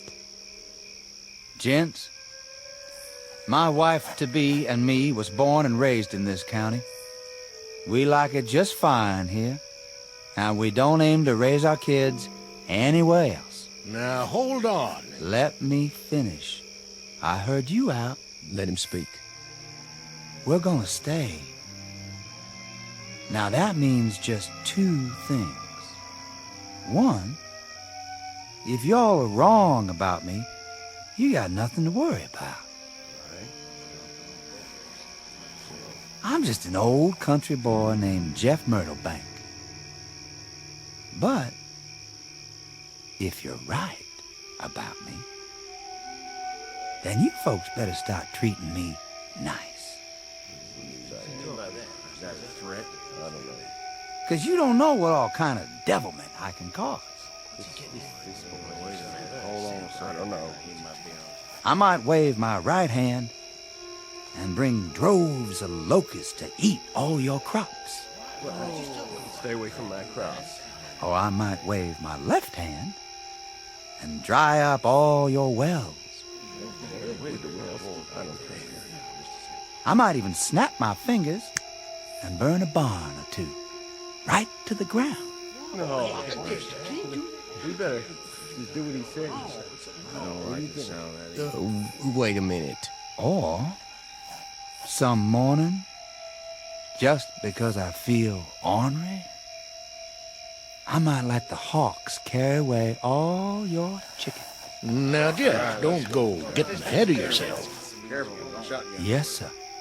I think you folks better start treating me and mine real nice. Boy has a point. I guess it's a different picture with you aiming to marry Comfort. We sure ain't got no call to pick on her. That's the truth. It wouldn't be right to hurt her trying to get at someone else. When you aiming to marry? Jeff? Right away. That true, Comfort? Then I guess it is. In that case, be sure to let us know about it, boy. We'll throw a picnic that day. Well, let's go, men. This here engaged couple's got some planning to do. All right, let's go. We gotta go. See you at home, Comfort? In a while, Orgrim. Tell Ma not to wait up.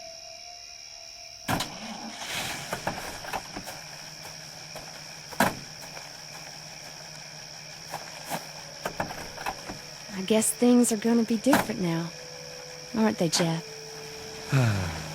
Sure are. Something the matter? No, my pipe just went out. Where's my matches? Right here in your shirt pocket. Can I ask you one question? Sure, honey. You couldn't really do all those things, could you?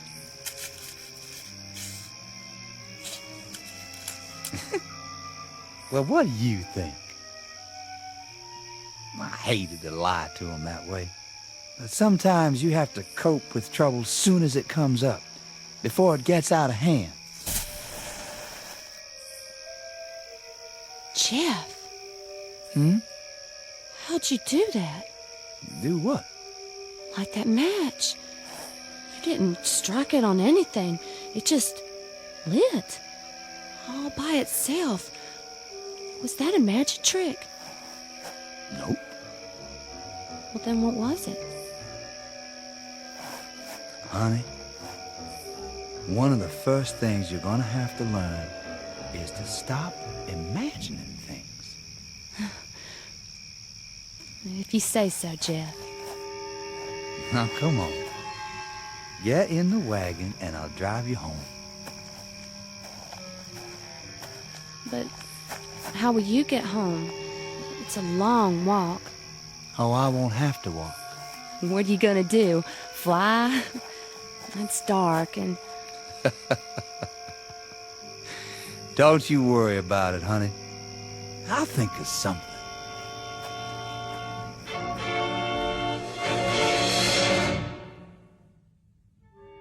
You'll be relieved to know that Jeff and Comfort are still alive and happily married after all these years. According to the history books, their only son went on to become a United States Senator.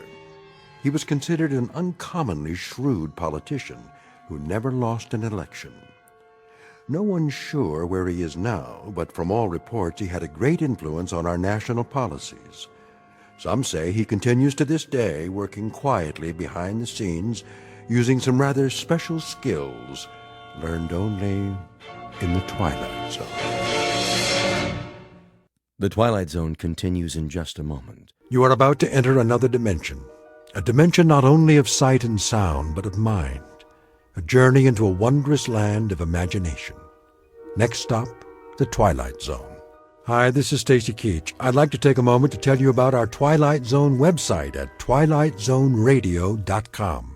At twilightzoneradio.com, you'll find the latest information on these Twilight Zone radio dramas, including behind-the-scenes photographs, plus the newest product releases, trivia contests, ways to contact us, other Twilight Zone-related info and merchandise, plus links to other fascinating websites. So make your next stop twilightzoneradio.com. Visit twilightzoneradio.com to purchase these Twilight Zone radio dramas on cassette and CD, or call toll-free 1-866-989-ZONE. That's 1-866-989-9663.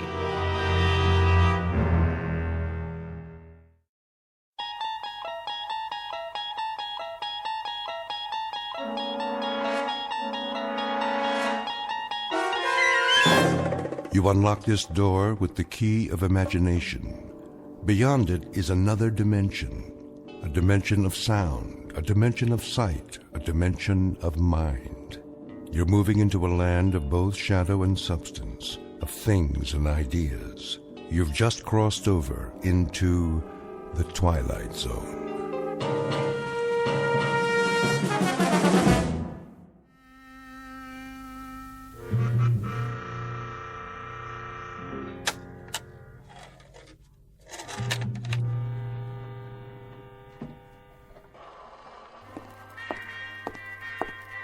Jason, Yes?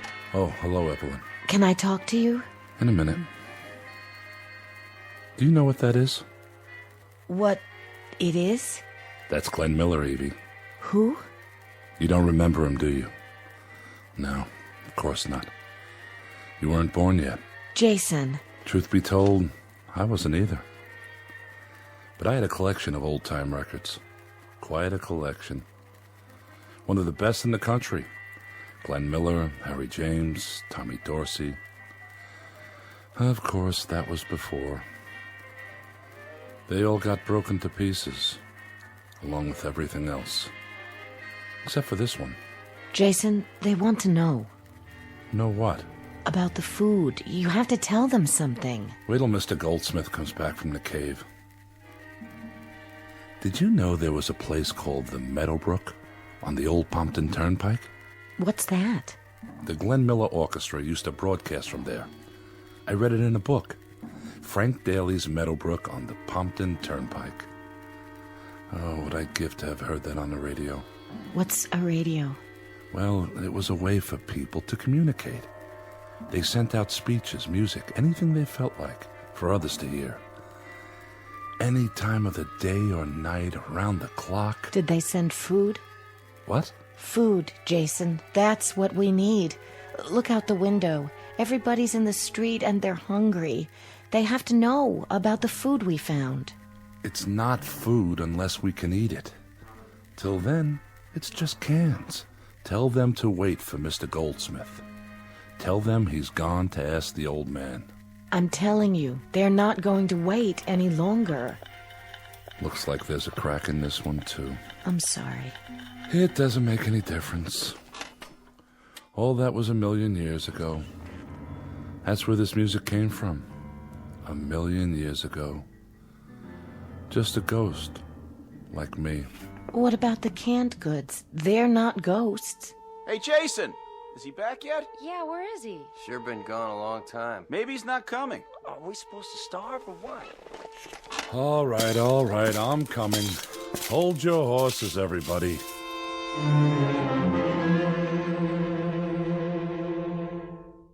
What you've just witnessed is the better part of a legacy, left by man for himself. Some years previous, he pushed his buttons, and a nightmarish moment later woke to find that he had turned the clock back 1,000 years, or more. His machines, his medicine, his science were buried in a mass tomb, covered over by the biggest gravedigger of them all, a bomb. This, then, is the Earth not many years later, where the few remaining survivors get by, but just barely, in a once thriving suburb full of families who lived their lives with faith, hope, and charity, until that terrible morning. Now they scramble simply to stay alive, with nothing to guide them except someone they've never seen. An old man in a cave who dispatches wisdom in a most peculiar fashion. And a moment from now, the old man's authority will be put to the test, as faith goes the way of hope and charity in a future no one imagined they'd ever have to face. For this is a fragment of a whole, a remnant of what was once a proud race, now all that's left of humanity in the Twilight Zone. And now The Twilight Zone and our story, The Old Man in the Cave, starring Adam Baldwin with Stacy Keach as your narrator.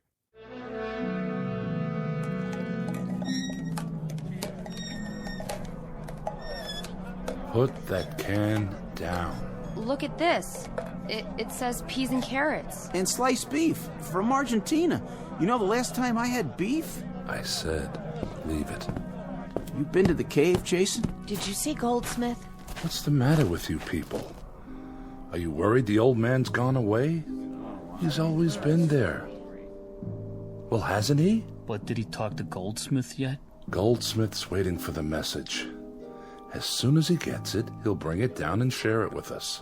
Is he asking about this food? I tell you, it's pre-bomb. Everything in the pile is pre-bomb. We don't know that. Look at it. It's safe as anything.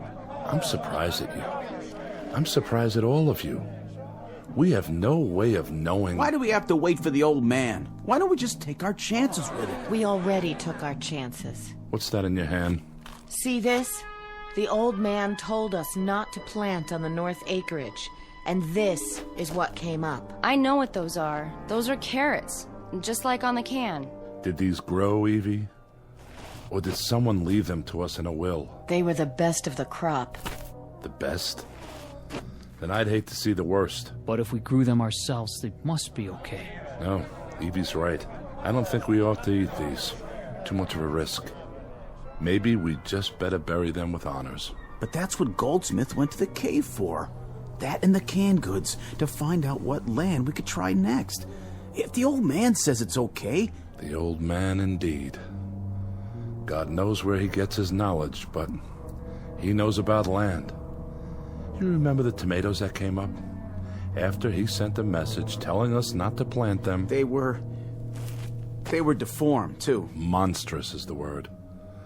Looked like rotten watermelons, and tasted like nothing fit for a human. But these cans, they didn't grow. We found them buried by the road. Let's wait till Mr. Goldsmith comes back. Wait till he has a chance to ask.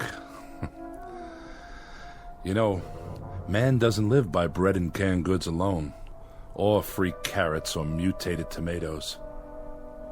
But do me a favor, will you? Just don't ask me what he does live by. In this 20th illustrious year after the bomb, I wouldn't be able to tell you. Attention! Attention! There's Goldsmith. We'll find out once and for all. We have just had a communication from the old man in the cave. And? There is an 80% possibility of rain tomorrow. The wind is from the northeast. This means there will very likely be a high radioactivity count in the precipitation. All of you are asked to remain indoors and stay there until otherwise advised. All barrels should be placed upside down and all water troughs covered. See to it that no one touches any rainwater till it's been thoroughly examined. What about the canned goods? The old man says they're probably contaminated. What? If so, they should be destroyed. How does he know that? He hasn't even seen them. There's no telling where it came from or when it was canned. I think we'd best leave it alone for a while, at least till I ask the old man again. Why can't he tell us now? He has a lot on his mind, but he's never told us wrong before, has he? Quiet. What's the matter? Listen. I remember that sound. So do I. It's a truck of some kind. Where do they get their gasoline? Then it must be Army.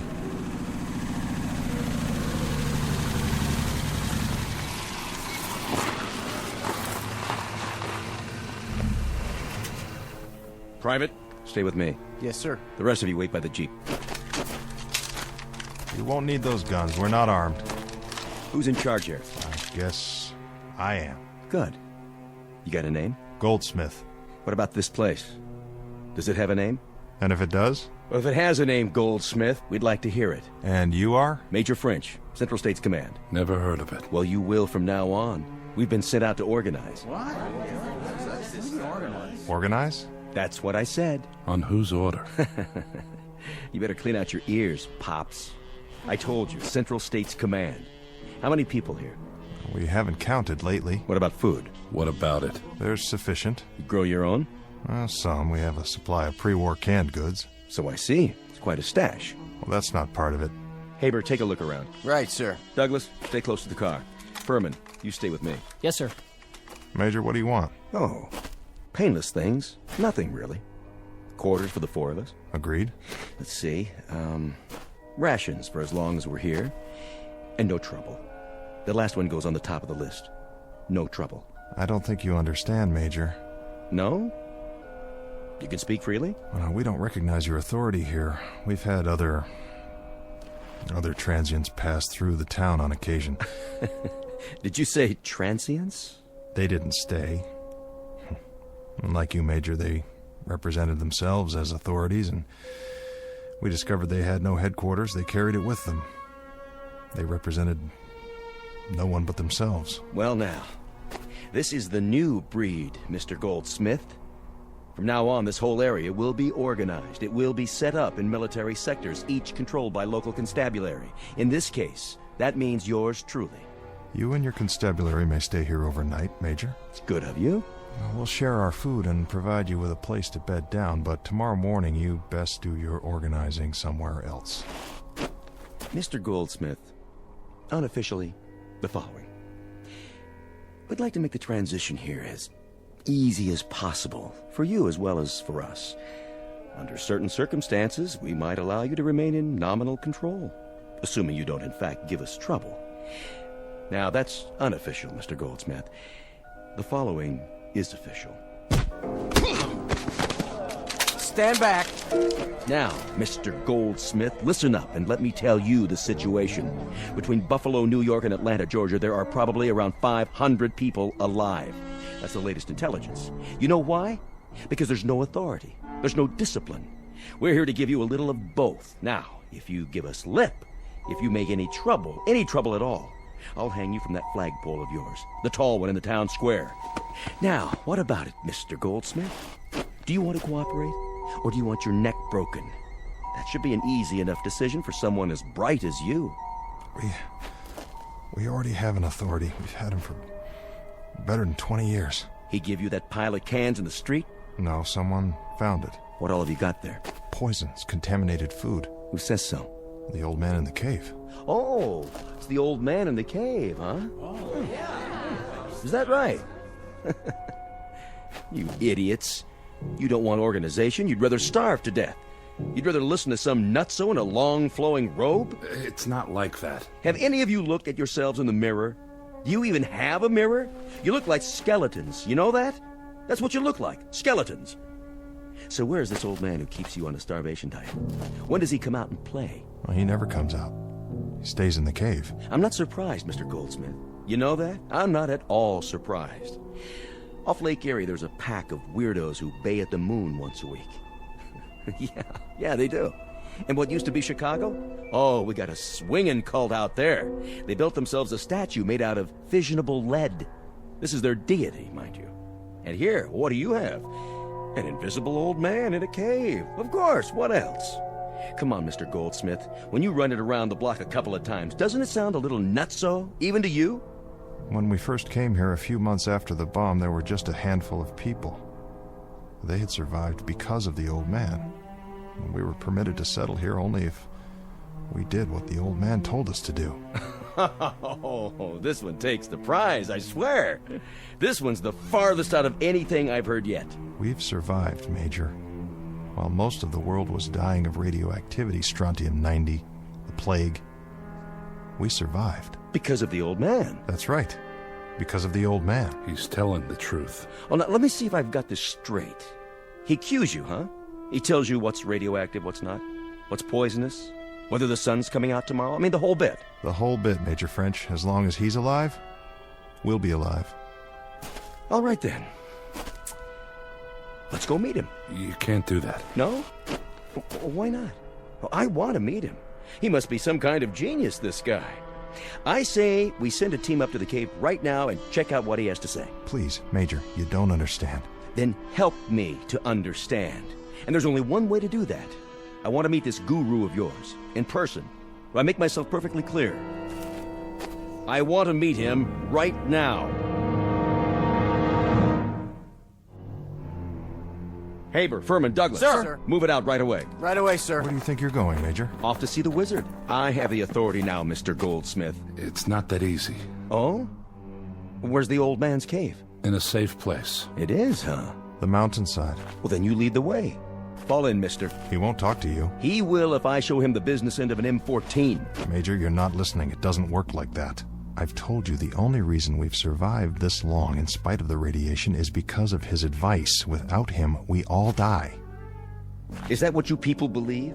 How about you, girlie? Mr. Goldsmith's telling the truth. The truth? And you? And you? The same goes for everybody here? Yeah. Well, you know what I believe? Why don't you enlighten us, Major? You're all suckers. Patsies. I don't think any of you will ever die of radioactivity. It's not in the cards.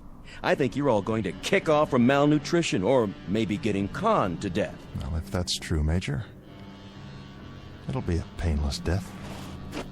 Are you serious? Take a look around you. Take a good look.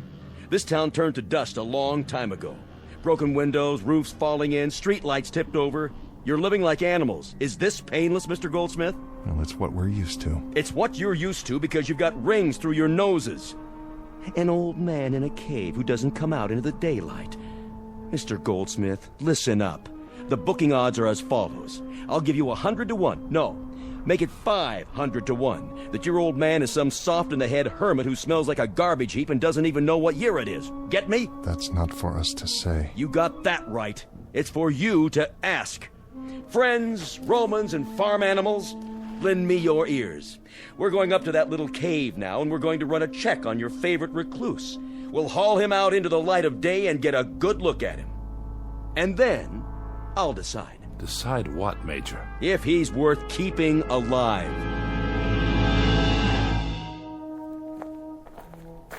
How much farther?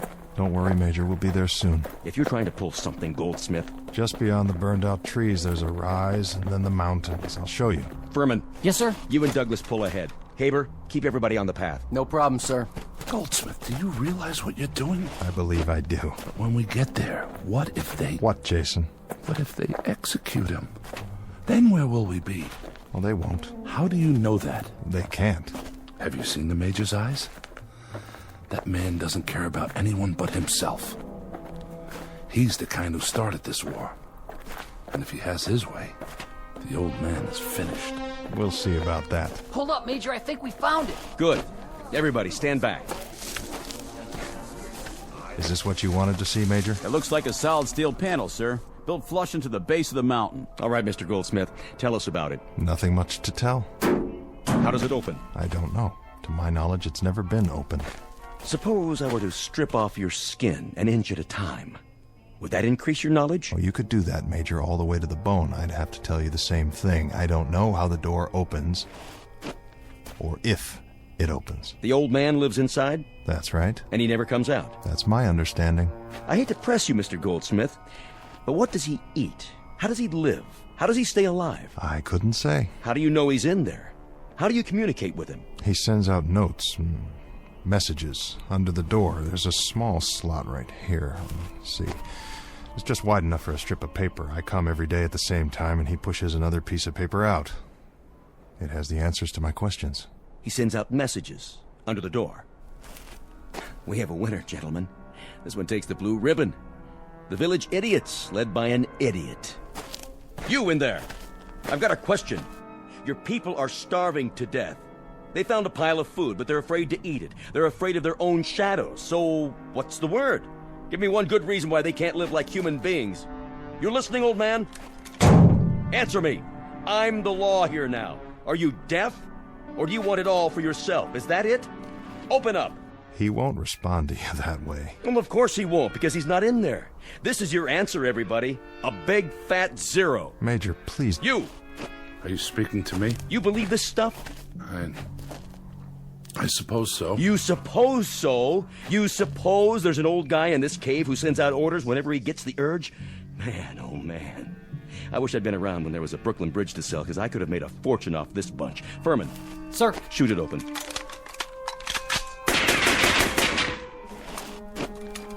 No dice, Major. It must be an inch thick. Maybe 2. Douglas, give me a grenade. Here, sir. What's he doing? Better make tracks, friends. This one's going to do some damage.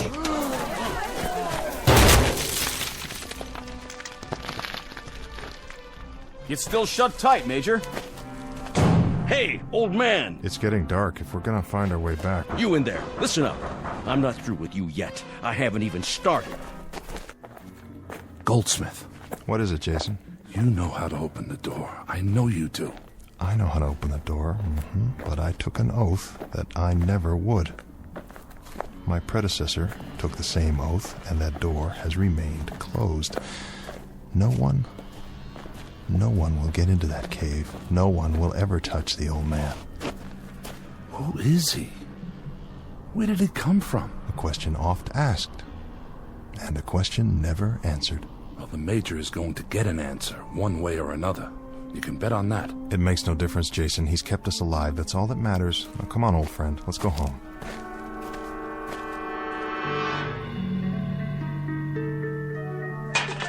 Now time, people.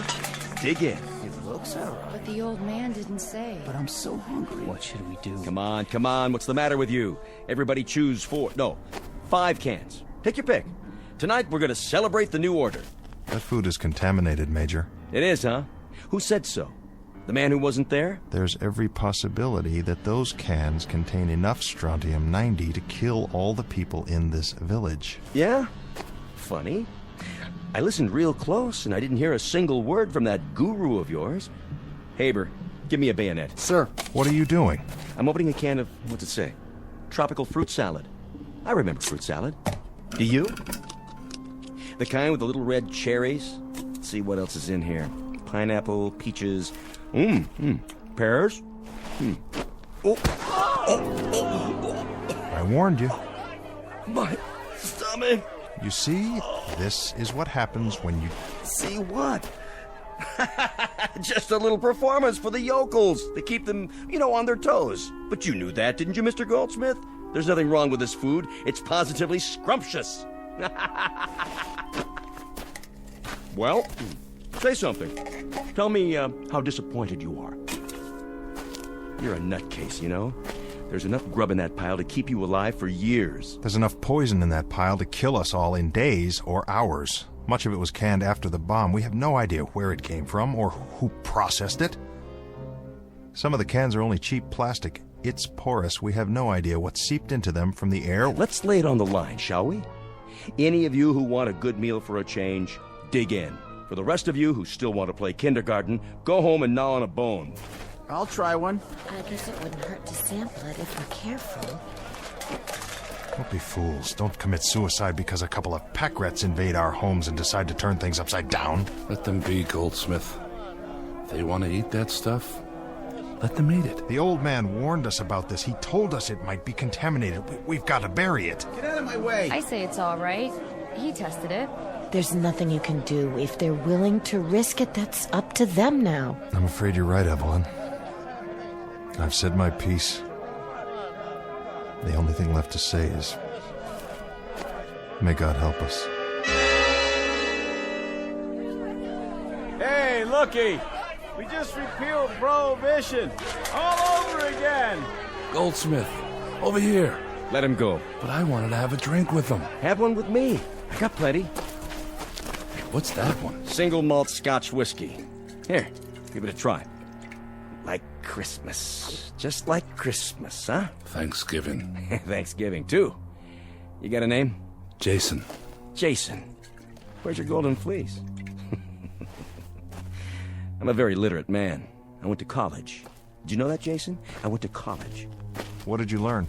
Why, it's the famous Mr. Goldsmith, keeper of the legend, protector of the fables, Lord High Chamberlain of the cave. You look hungry and thirsty. How about a drink? You got 100 cases of that hooch inside. You want to start breaking every bottle? You got yourself a man's job. Do you have any idea? Do you have any remote idea what you've brought to this village? Mr. Goldsmith, what I've brought to this village is the first square meal any of them have had in 20 years, and the first hours of pleasure they've had since you started leading them around by the nose. Why don't you give up the ghost, old man? Unbend. Why not? Can you answer me? You came as intruders, but now you're murderers. There's no telling how many people will die because of what you've done tonight. The old man told us dozens of times about food like this. He warned us. Now hear this. The old man? Well, there isn't any old man in the cave. He's a lie. He's a concoction. You made him up. You cut him out of whole cloth. Nobody's seen him. Nobody's heard him. Nobody knows who he is or where he's from. He's there just the same, whether you believe in him or not. Prove it. We've survived for 20 years. That's all the proof we need. Speak for yourself. By the looks of it, I'd say there aren't many believers left. You're on your own now. Open the cave, Goldsmith. Prove it that way. Maybe I can explain something. Go ahead. There were 2 men here right after the bomb. Scientists. That's all we knew about them. When they died, they gave the secret to another man, and he gave it to Goldsmith. Now he's the only one who knows how to open the door. I don't know what your game is, Goldsmith. I don't know how you get paid off. But it's time you let these people fill their bellies. It's time you open that cave and let them see who's kept them hungry all these years. Listen to him. You'll have to kill me, French. Mister, I've killed 100 times you. And that's how I've stayed alive. You, Jason, get your people together. You know what we have to do. Everybody follow us. Light some torches. We're going to the cave. We're going to open it. We're going to get the old man. Jason, for the love of God. You get it, Mr. Goldsmith? This is the Renaissance. This is the New Age. And you're going to usher it in. From now on, the people are going to eat and drink and walk in the rain. You're going to grow whatever you want, whenever you want. And your old man, whoever he is, he's going to abdicate the throne. Douglas, Furman. Any trouble, sir? Put Mr. Goldsmith in the back seat and see that he doesn't try to run. We're going to take a drive up to the cave.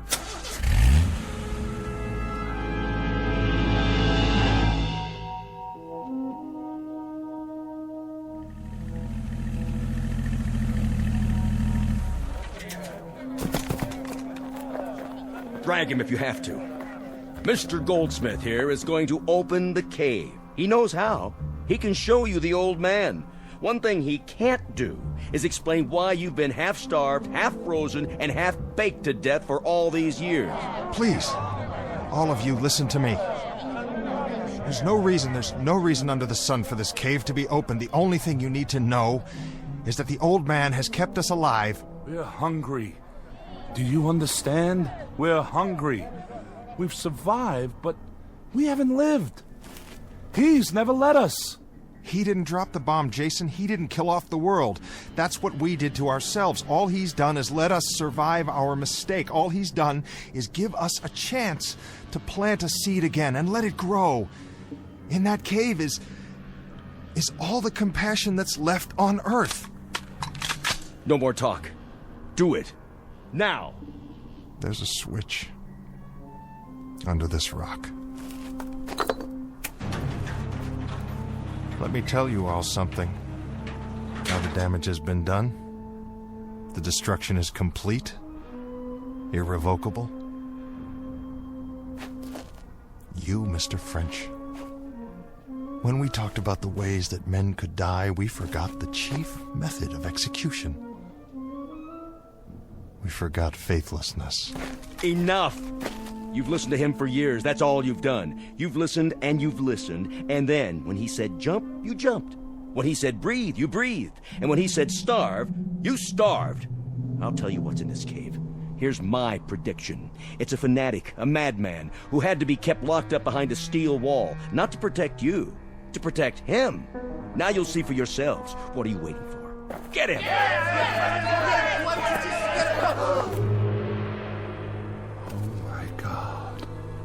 Oh, my dear God. It's a machine. It's called a computer. This is your old man. This is your tyrant, your dictator. Kill it. You've been hungry long enough. Kill it, now!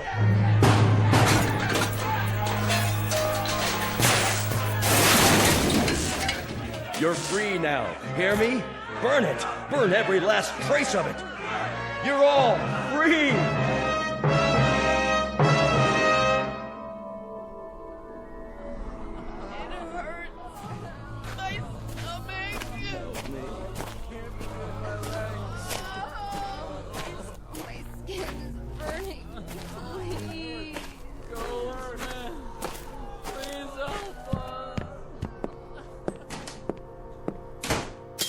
Mr. Goldsmith? Evelyn? I didn't think anyone else was alive. At least not for much longer. I took your advice. I didn't eat the food or drink anything last night. Why? I don't know. Faith, I guess, if that's what you call it. If it was good enough all these years, well, that must mean something. Does it? It didn't mean anything to Major French and his men. What are all those people outside? Not to any of them. Is there anything we can do? No. I know there might be a treatment of some sort to prolong their lives, but I don't have that information. It died last night back in the cave, along with all the rest of our knowledge. I know some things. I'm sure you do, Evie. For instance, it's going to rain today. Why, you can't know that. Yes, I can. I can feel it. Can't you? I'm not sure. Well, that's my prediction. We'll have to move the bodies, bury them. Yes, there are so many. You can hardly walk. I moved one already. You moved? Inside. He's laying down, over here. Goldsmith? That you? Jason? Jason, I'm so terribly sorry. So am I. I'm the one who's so sorry. You're not to blame. Maybe this has to be the destiny of man. I wonder if that's true.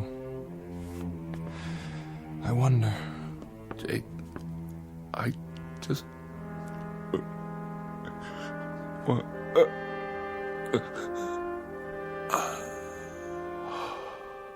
Oh.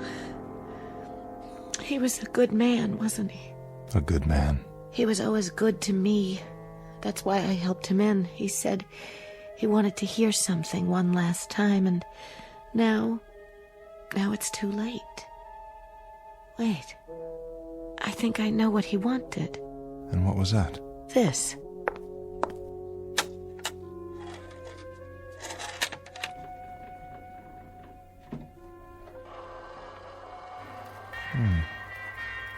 Sounds familiar. Can't quite place it. I can. A man named Glenn Miller. It's called Moonlight Serenade. Well, I'll be There's your rain, Evie. Do you mind? Do you mind if we just sit here for a while longer before we move the bodies? No, I don't mind. At all. I like the sound. So do I, Evie. So do I.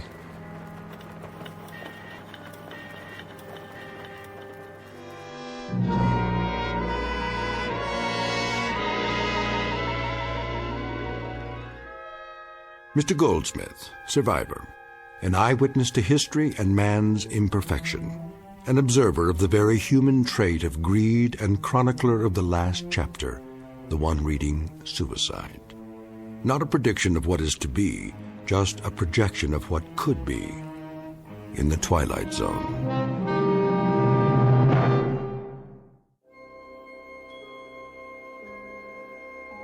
Hi, this is Carl Amari, producer of the Twilight Zone radio dramas. I'd like to take a moment to tell you about our official website at twilightzoneradio.com, where you'll get the latest news and information on these Twilight Zone radio dramas. Plus, at twilightzoneradio.com, you can digitally download 3 free episodes or any of our episodes for only $1.95 each. In this age of ever-changing technology, we've decided to make these episodes instantly available to you by making the Twilight Zone radio dramas a digital download-only series. This means that this series will no longer be offered on CD. The CD collections at our website are now being offered while supplies last at buy one, get one free. So be sure to get your favorites before they're sold out. Be sure to visit us often, and I'll see you in the zone.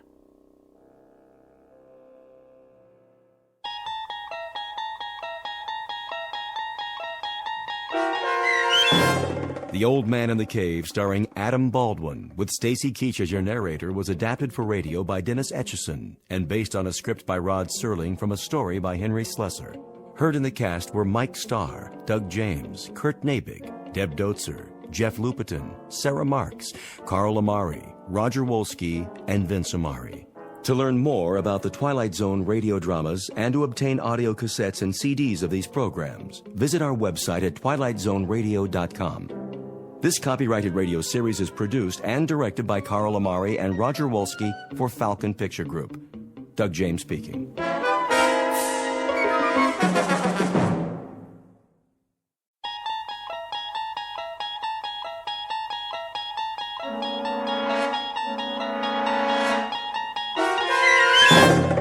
You're traveling through another dimension, a dimension not only of sight and sound, but of mind. A journey into a wondrous land whose boundaries are that of imagination. That's the signpost up ahead. Your next stop, the Twilight Zone.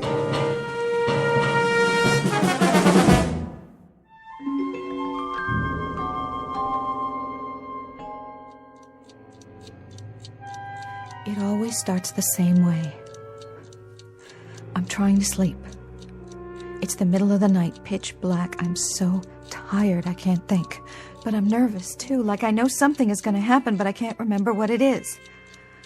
I hear a clock ticking, and I look, but I can't see it. Then all of a sudden, I'm really thirsty.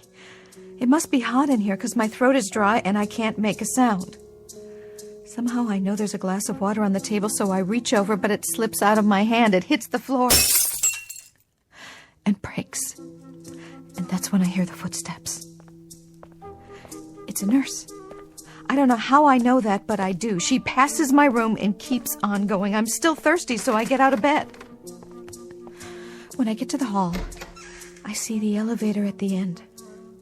The nurse gets on and the door starts to close. I want to say something, but I can't. My mouth is too dry. I go after her. And the door closes. I look up and the dial's going all the way down to B. I push the button and stand there and wait till it comes back up to the 3rd floor. And I get on. It starts again and it doesn't stop till it gets to B.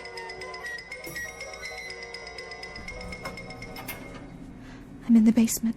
It must be the basement. There are pipes on the walls and equipment, metal carts, and what do you call them? Gurneys. I don't know where I'm going, but the door at the end is still swinging. It says 22 in great big black numbers. The only thing I know for sure is that I don't want to be here. It's creepy. I have to get out fast. Then the door swings open at the end of the hall, and it's that nurse. She looks at me and sort of smiles, and then she says, "Room for one more, honey?" "No! Let me out of here, please! Somebody! Help me!"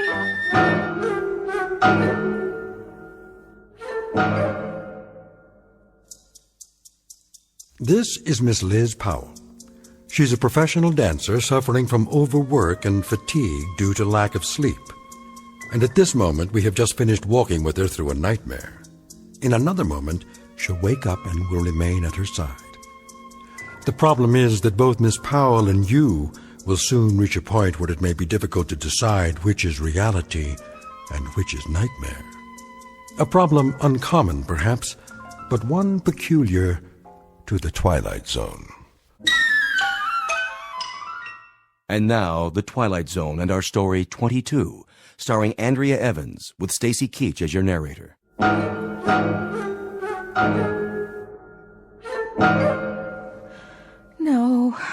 No. It's all right, Miss Powell. You're safe now. It was just a dream.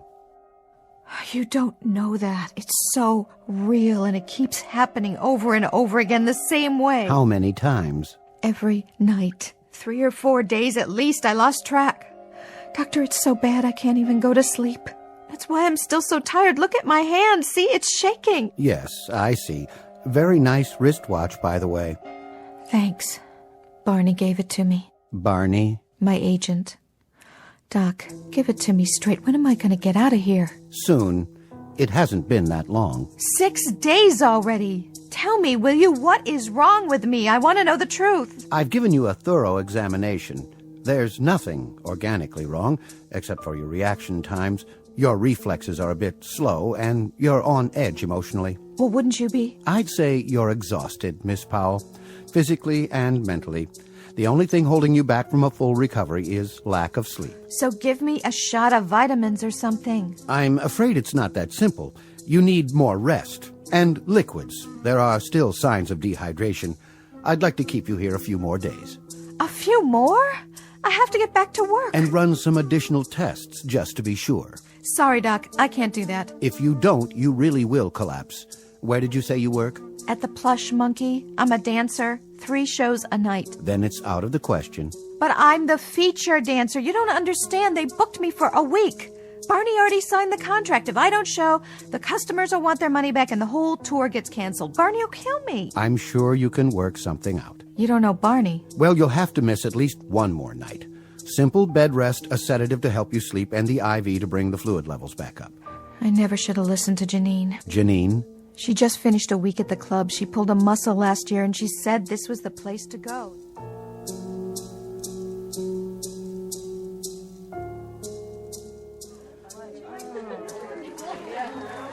All right. Hey, put your hands together for the beautiful, vivacious, and bodacious Liz Powell.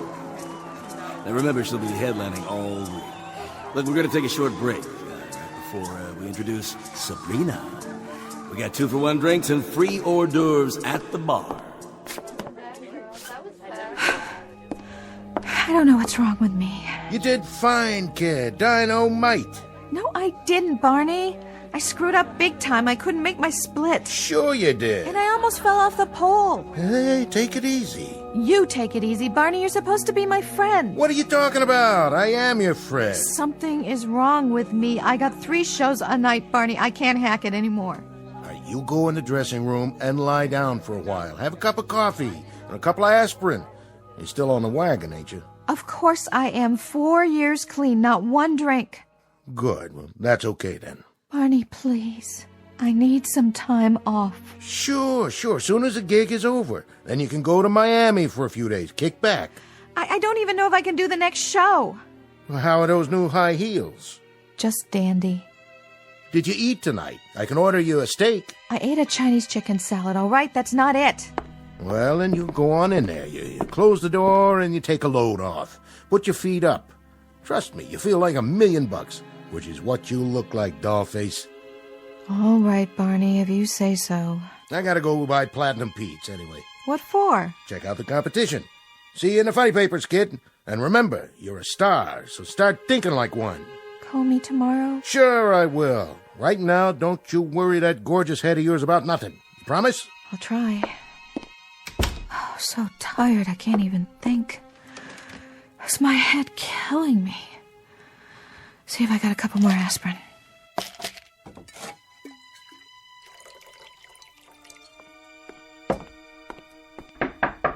Leave me alone already. It's not time yet. What happened? Oh, hi, Janine. I didn't know it was you. Did you break something? Just a glass. My hand was shaking so bad. I'll help you clean it up. Thanks. I don't know what's wrong with me. You look great. Like always, honey. You're a good liar, Janine. I mean it. Are you okay? It shows, huh? Look, I know you. You weren't having a whole lot of fun out there. Something's on your mind, right? I'm just so tired, that's all. Really, really tired. I can get you some pills. No pills. I mean, never mind, I can't explain. Try me. Janine, did you ever have the feeling that something's wrong? Really wrong, but you don't know what it is yet? Here. What's that? The number of a doctor I know. A shrink? No, he's a regular doctor over at the hospital. Remember when I pulled my quadriceps? He gave me a shot of cortisone right in the muscle and some B12. I only missed one show. But I don't have anything wrong with my leg. Just the same. Call him. Whatever's wrong with you, he'll fix it. No questions. Get Barney to pay for it. Thanks, Janine. You're the best.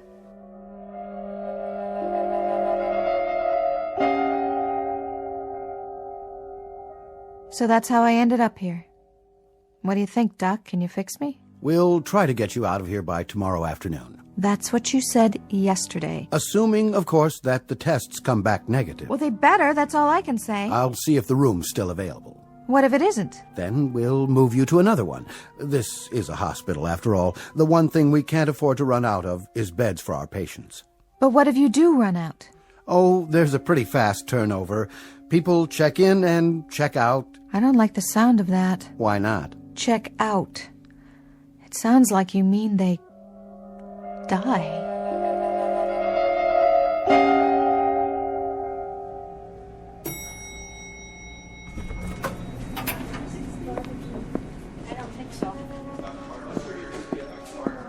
Excuse me. Yes. Is this the third floor? Yes, sir. Great. How's the chick in 305? I beg your pardon? The patient in 305. Miss Powell? She's all right, ain't she? I mean, she ain't dangerous or anything like that. I really wouldn't know, sir, but this isn't a psychiatric ward. No, of course not. You'll have to check with her doctor. And which one is that? Ask the shift nurse at the end of the hall. Okay, thanks.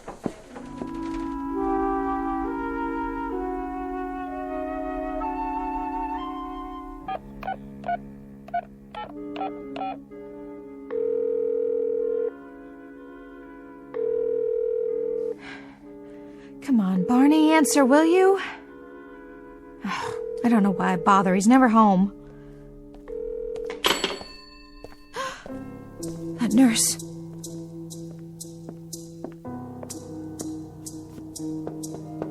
You in there, kitten?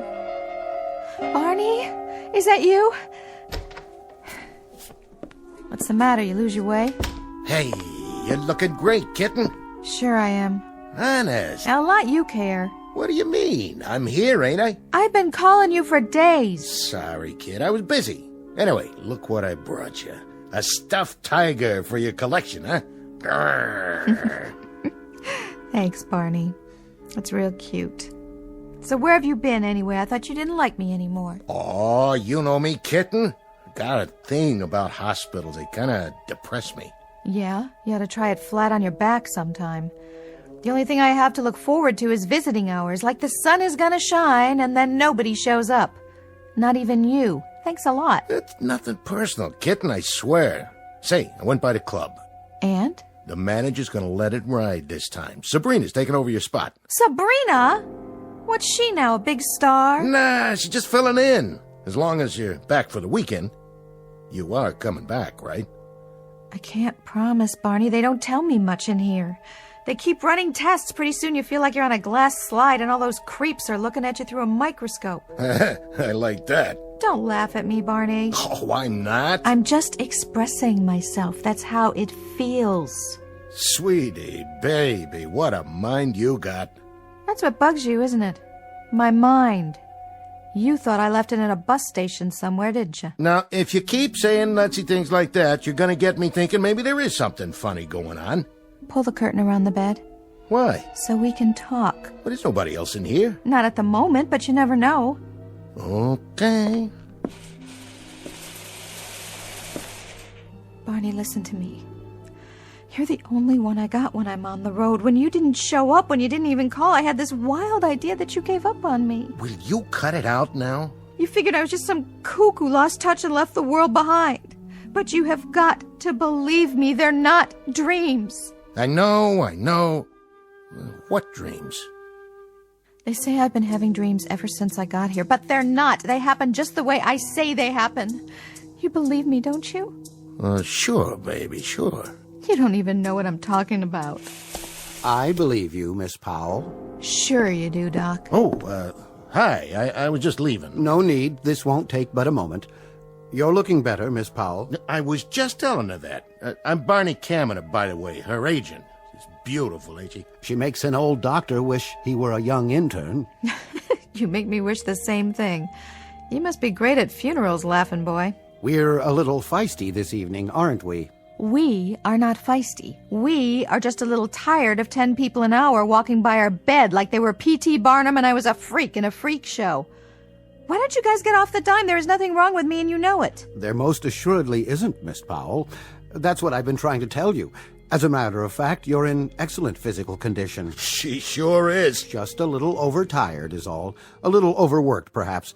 I guess a dancer's life isn't the easiest, is it? With talent like this, she makes it look easy, Doc. 12 years I've been this little lady's agent, and let me tell you, this is the best little stripper... Dancer that ever came down the pike. You should listen to him. It's good for your morale. Yeah, I should. I pay him enough. So what's your plan tonight? A big discussion about Freud and dreams? You're not interested in dreams, Miss Powell? In this story you recount, you keep rejecting the fact that it is a dream, though you know it must be. You know it. I don't. As a matter of fact, I know quite the reverse. I say it is a dream. Let's run through it again. You say that it's always in perfect chronology. You wake up, you feel thirsty, you reach for the glass. You suddenly hear the clock ticking loudly. Very loudly, right by my ear. Even though all the clocks in this hospital are electric. They don't tick. In any event, the sound unnerves you, and the glass slips out of your hand and breaks on the floor. And then I hear the footsteps outside. Footsteps? What footsteps? Miss Powell seems to feel that they belong to a nurse. They are the footsteps of a nurse. I hear them. They come down the corridor and pass my door. I jump out of bed. Now, Miss Powell... I jump out of bed. I open the door, and I see this nurse going into an elevator. I follow her. She goes down to the basement floor, and at the end of the hall, there's a room. It's room 22. 22, huh? What kind of room? Well... Go on, tell him. Tell me what? You might as well say it. I already know the answer. Tell me, Doc, is there a room 22 in this place? As a matter of fact, there is. It's the hospital morgue. What? The morgue? That's right, Mr. Kaminer. And Miss Powell seems to believe that the nurse comes out of the morgue, looks at her... Right straight at me with a little smile like she was expecting me. And then she says, room for one more. That's what she says, Barney, every time. Room for one more, honey. And then she grins some more and points to that room where all the stiffs are. Odd dream, wouldn't you say, Mr. Kaminer? Weird one, Doc. That's a real weird dream, all right. It isn't a dream. She claims it's one of our nurses assigned to the basement floor. How can I tell if it's one of your nurses? All I know is she comes out of that room, looks at me, and says in a real smooth voice, room for one more, honey. I'll prove it to you. You bring her in here and I will point her out. Boy, will I. I know her face as well as my own. Well, let's find out, shall we?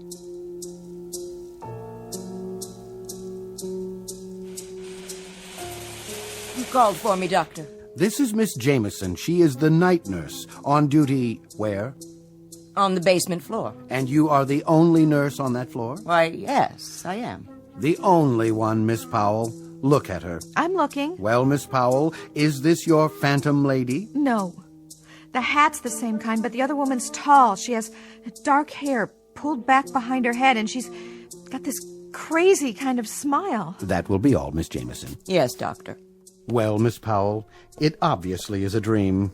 It could be some other nurse. If it were a nurse in our hospital, it would have to be that young lady. And since it's not, you'll have to admit it's very unlikely that the woman you saw, or claim you saw, could have come out of the morgue. I know what I saw. I know what I did. What are you trying to do? Prove I'm a nutcase? On the contrary, I'm trying to help you.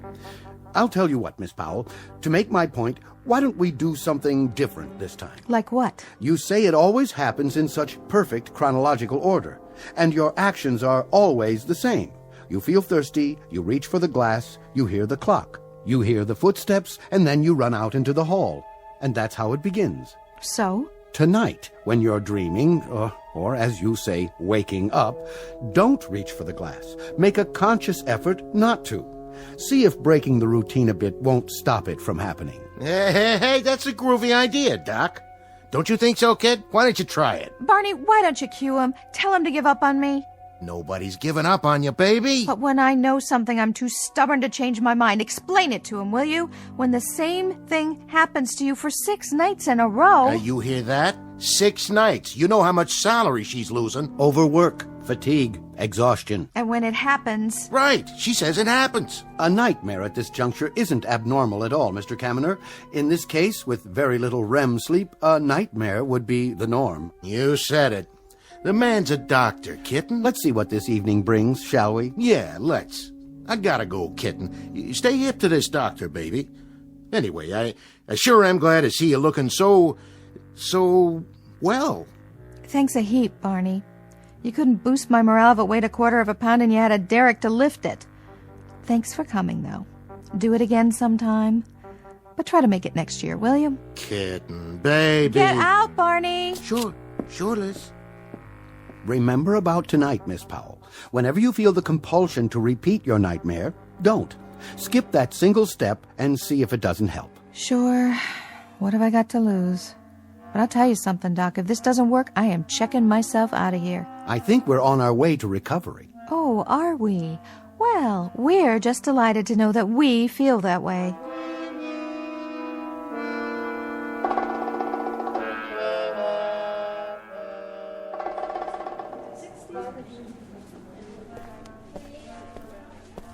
Oh, nurse? Yes. Have you given out the medications yet? I was about to make my rounds. The tray's ready. Good. How's Miss Powell? 305? Well, the same, I guess. Did she leave her room? No, sir. I've been keeping a close watch on her. I want you to keep an even closer watch. When you've dispensed the medications, find some excuse to stay in the room for a while until she goes to sleep. And page me if you see anything unusual. Unusual? In what way? I'm not sure. Just keep an eye on her. Yes, sir. Any change in her dosage? No, the same light sedative. Very good, Doctor. I'll be in my office if you need me.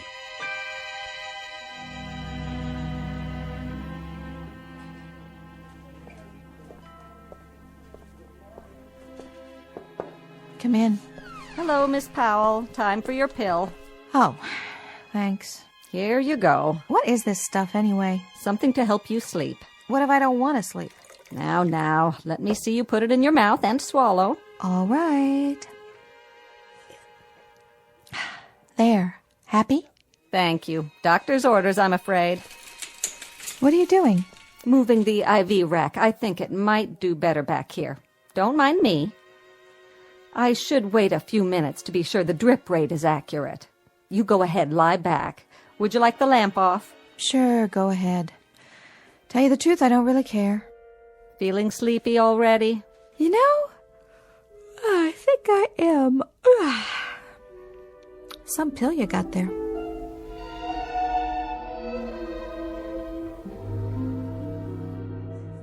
Doctor? Yes? She seems to have gone to sleep. Good. You asked me to watch her, if that's all? Now that's odd. That's really quite odd. What is, Doctor? Oh, I was just thinking. When I talked to her this afternoon, she told me about this dream of hers. What about it? Following someone down the corridor, then getting in an elevator, going down to the basement, and the morgue. Sounds like a nightmare, all right. Yes, but, well, the thing of it is, don't you think that part's truly odd? Odd, Doctor? Yes, that's the only word for it. Well, it was a dream, after all. But, you see, she's never been there before. Patients aren't allowed in the basement. I know, Doctor, but in a dream... Dream or not, when she tells the story, she mentions room 22. Room 22? That is the morgue. Of course it is.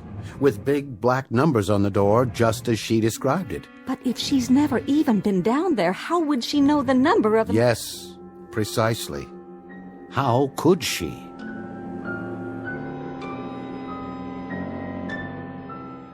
She didn't notice. They never do. I stuck the pill in my cheek and held it there when I drank the water. She only thought I swallowed it. Nurses don't see people, don't really see them. They're too busy with their medicine and their charts, checking things off. Could have done it any time I wanted to. But this time I had to know whether it was true or not, whether I was dreaming or whether it was real, and the only way to do that was to be awake when it happened.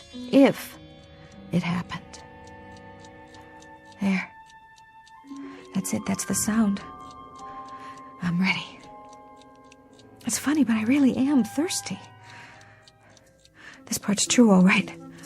Wait, don't reach for the glass. Not tonight, because tonight I'm going to find out once and for all. Okay. No water. I can do it. Just like AA, only this time it's not 1 day at a time, it's 1 second at a time. I can do this part standing on my head. I wonder, if I turn on the light, will it stop? One way to find out. Oh, no. I didn't mean to do that. And now the next part. Here she comes. I can hear her shoes. Is she going to stop? No. But I've got to get to her this time before the elevator comes.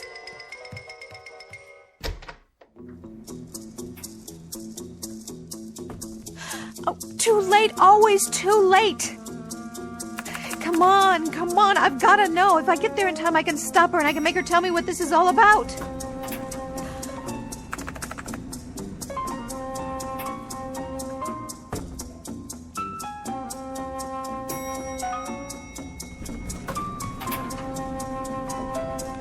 Oh, too late. She's already gone in to room 22. Wait! Why are you doing this? What do you want from me? Why are you smiling at me like that? Room for one more, honey. No! Please, no! Why?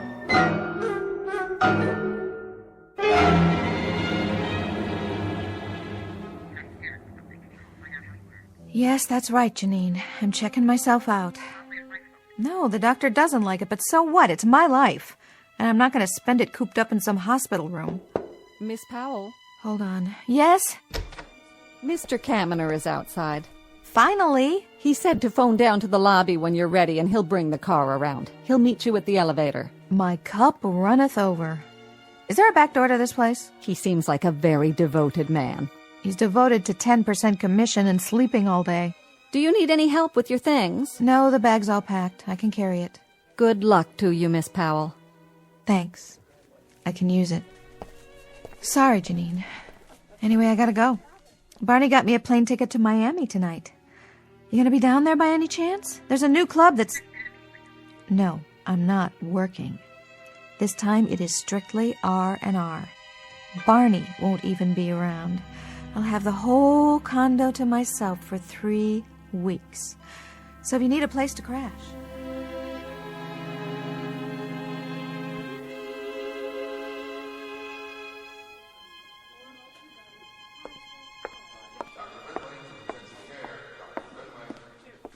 Well, we're all ready to go, I see. Yes, we're ready. We're overdue, if you ask me. Let me carry that for you. That's okay. Just to the elevator, please. I'd like to. Suit yourself. For the record, I want you to know something. What? I respect your decision to discontinue treatment. There really wasn't much more we could do for you. Don't be so hard on yourself, Doc. You did fine. Gave me a place to rest up. Everybody was real nice. You especially. Thanks for putting up with me. Not at all. Your test results are good, and you've regained most of your strength. I only wish we had more time to discuss your problem. Come to terms with it, have you? I don't know about that. But I finally figured something out. Yes? It started when I got here, and it never let up. And it was always about this place. I honestly don't know if it was real or not, but I couldn't make it stop, and neither could you. So there's only one thing left to do. Leave. If I do that, maybe it'll all be over. I sincerely hope so. You still think it was just a crazy dream? That's what happens when the mind is overwrought. It plays tricks. You were fatigued, you were susceptible, but... But what? Here's my card. The next time you're in town, I hope you'll give me a call. Why, Doc, are you hitting on me? No. It's just that there are certain aspects of your story that are, well, fascinating, that I can't account for. I'd like the chance to discuss it further. Such as? Oh, here's your elevator. Good luck to you. Same to you. And I don't want to see you back here at this hospital, Miss Powell. The next time we meet, I just may be at a ringside table. And if so, I'd very much appreciate a subtle wink. That all right with you, Miss Powell? Yeah, sure. I just feel funny about this elevator, that's all. I'll send you a postcard from Miami. Well, here goes. Going down? What? Are you checking out, miss? That's right. The lobby, is that as far as it goes? Pardon? This elevator, it doesn't go all the way down to the basement, does it? Oh, no. That's only for the staff. It's off limits. That's a relief. Miss? Nothing.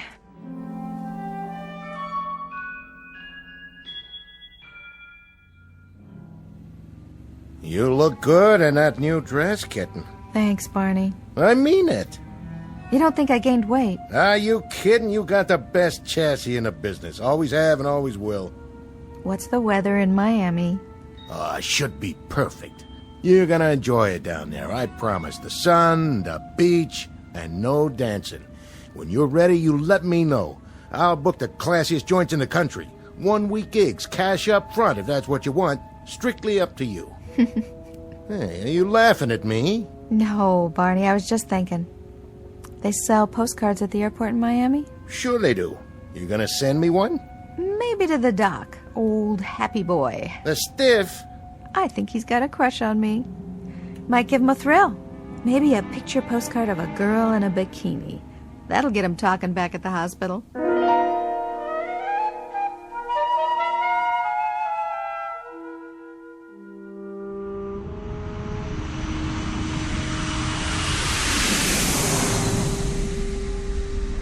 All passengers, check your baggage before boarding. Carry-on luggage limited to 1 piece per person.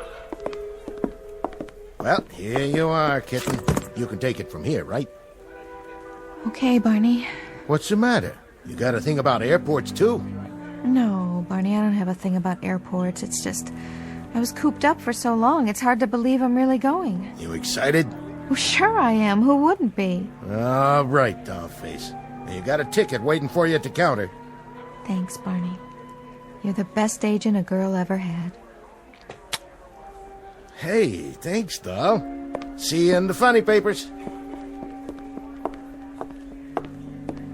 Yes, miss? Ticket for Powell to Miami? Yes, Elizabeth Powell. That's right. 1 suitcase. Okay, got it. You're all set. Thanks. Here you go. That's non-stop to Miami, departing from Area B. Just right over there, approximately 30 minutes. Your seat assignment's on the envelope. You can wait in the lounge if you'd like.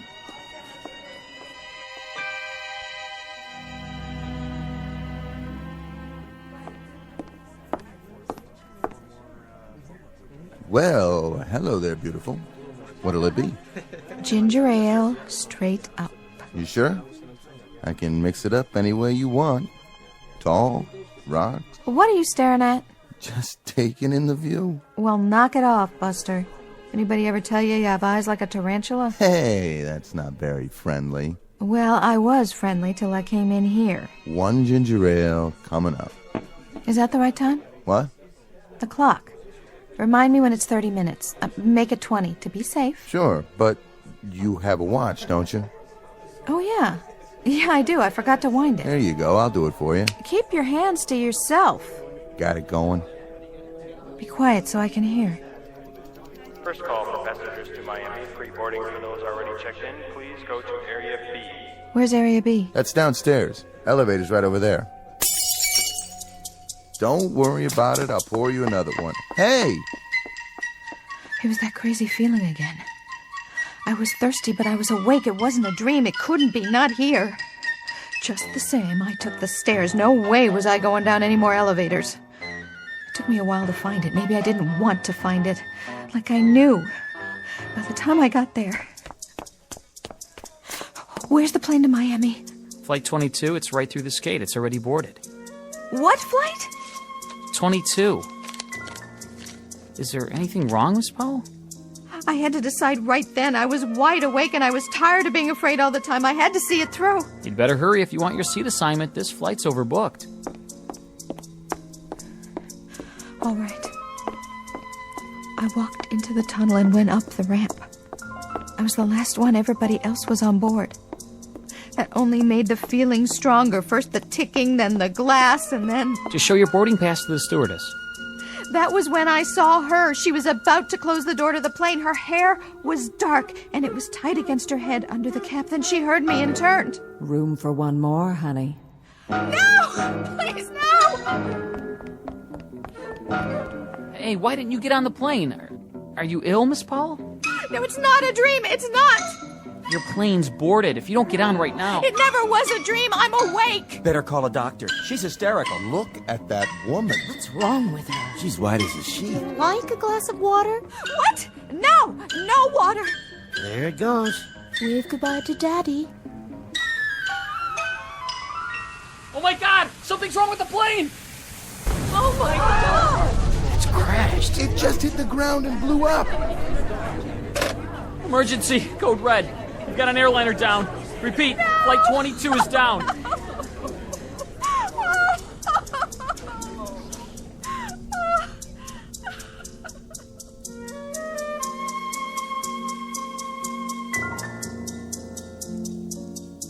Miss Elizabeth Powell, profession, dancer. Diagnosis, acute anxiety brought on by overwork and fatigue, made even worse by lack of sleep due to one particularly insistent bad dream. Prognosis, with rest and the proper care, she'll probably recover. But the cure to some nightmares is not in any known medical book. You look for it under Potions for Bad Dreams, to be found only in the Twilight Zone.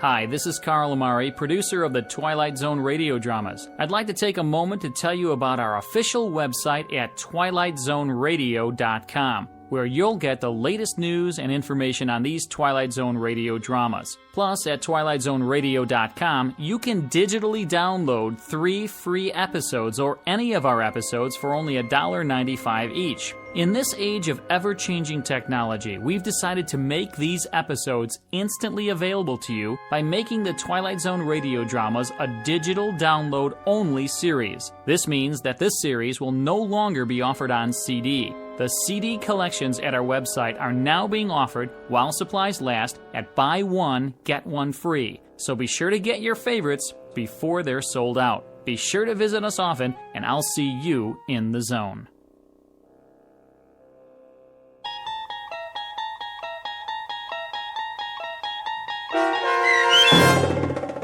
'22, starring Andrea Evans with Stacy Keach as your narrator, was adapted for radio by Dennis Etchison and based on a script by Rod Serling.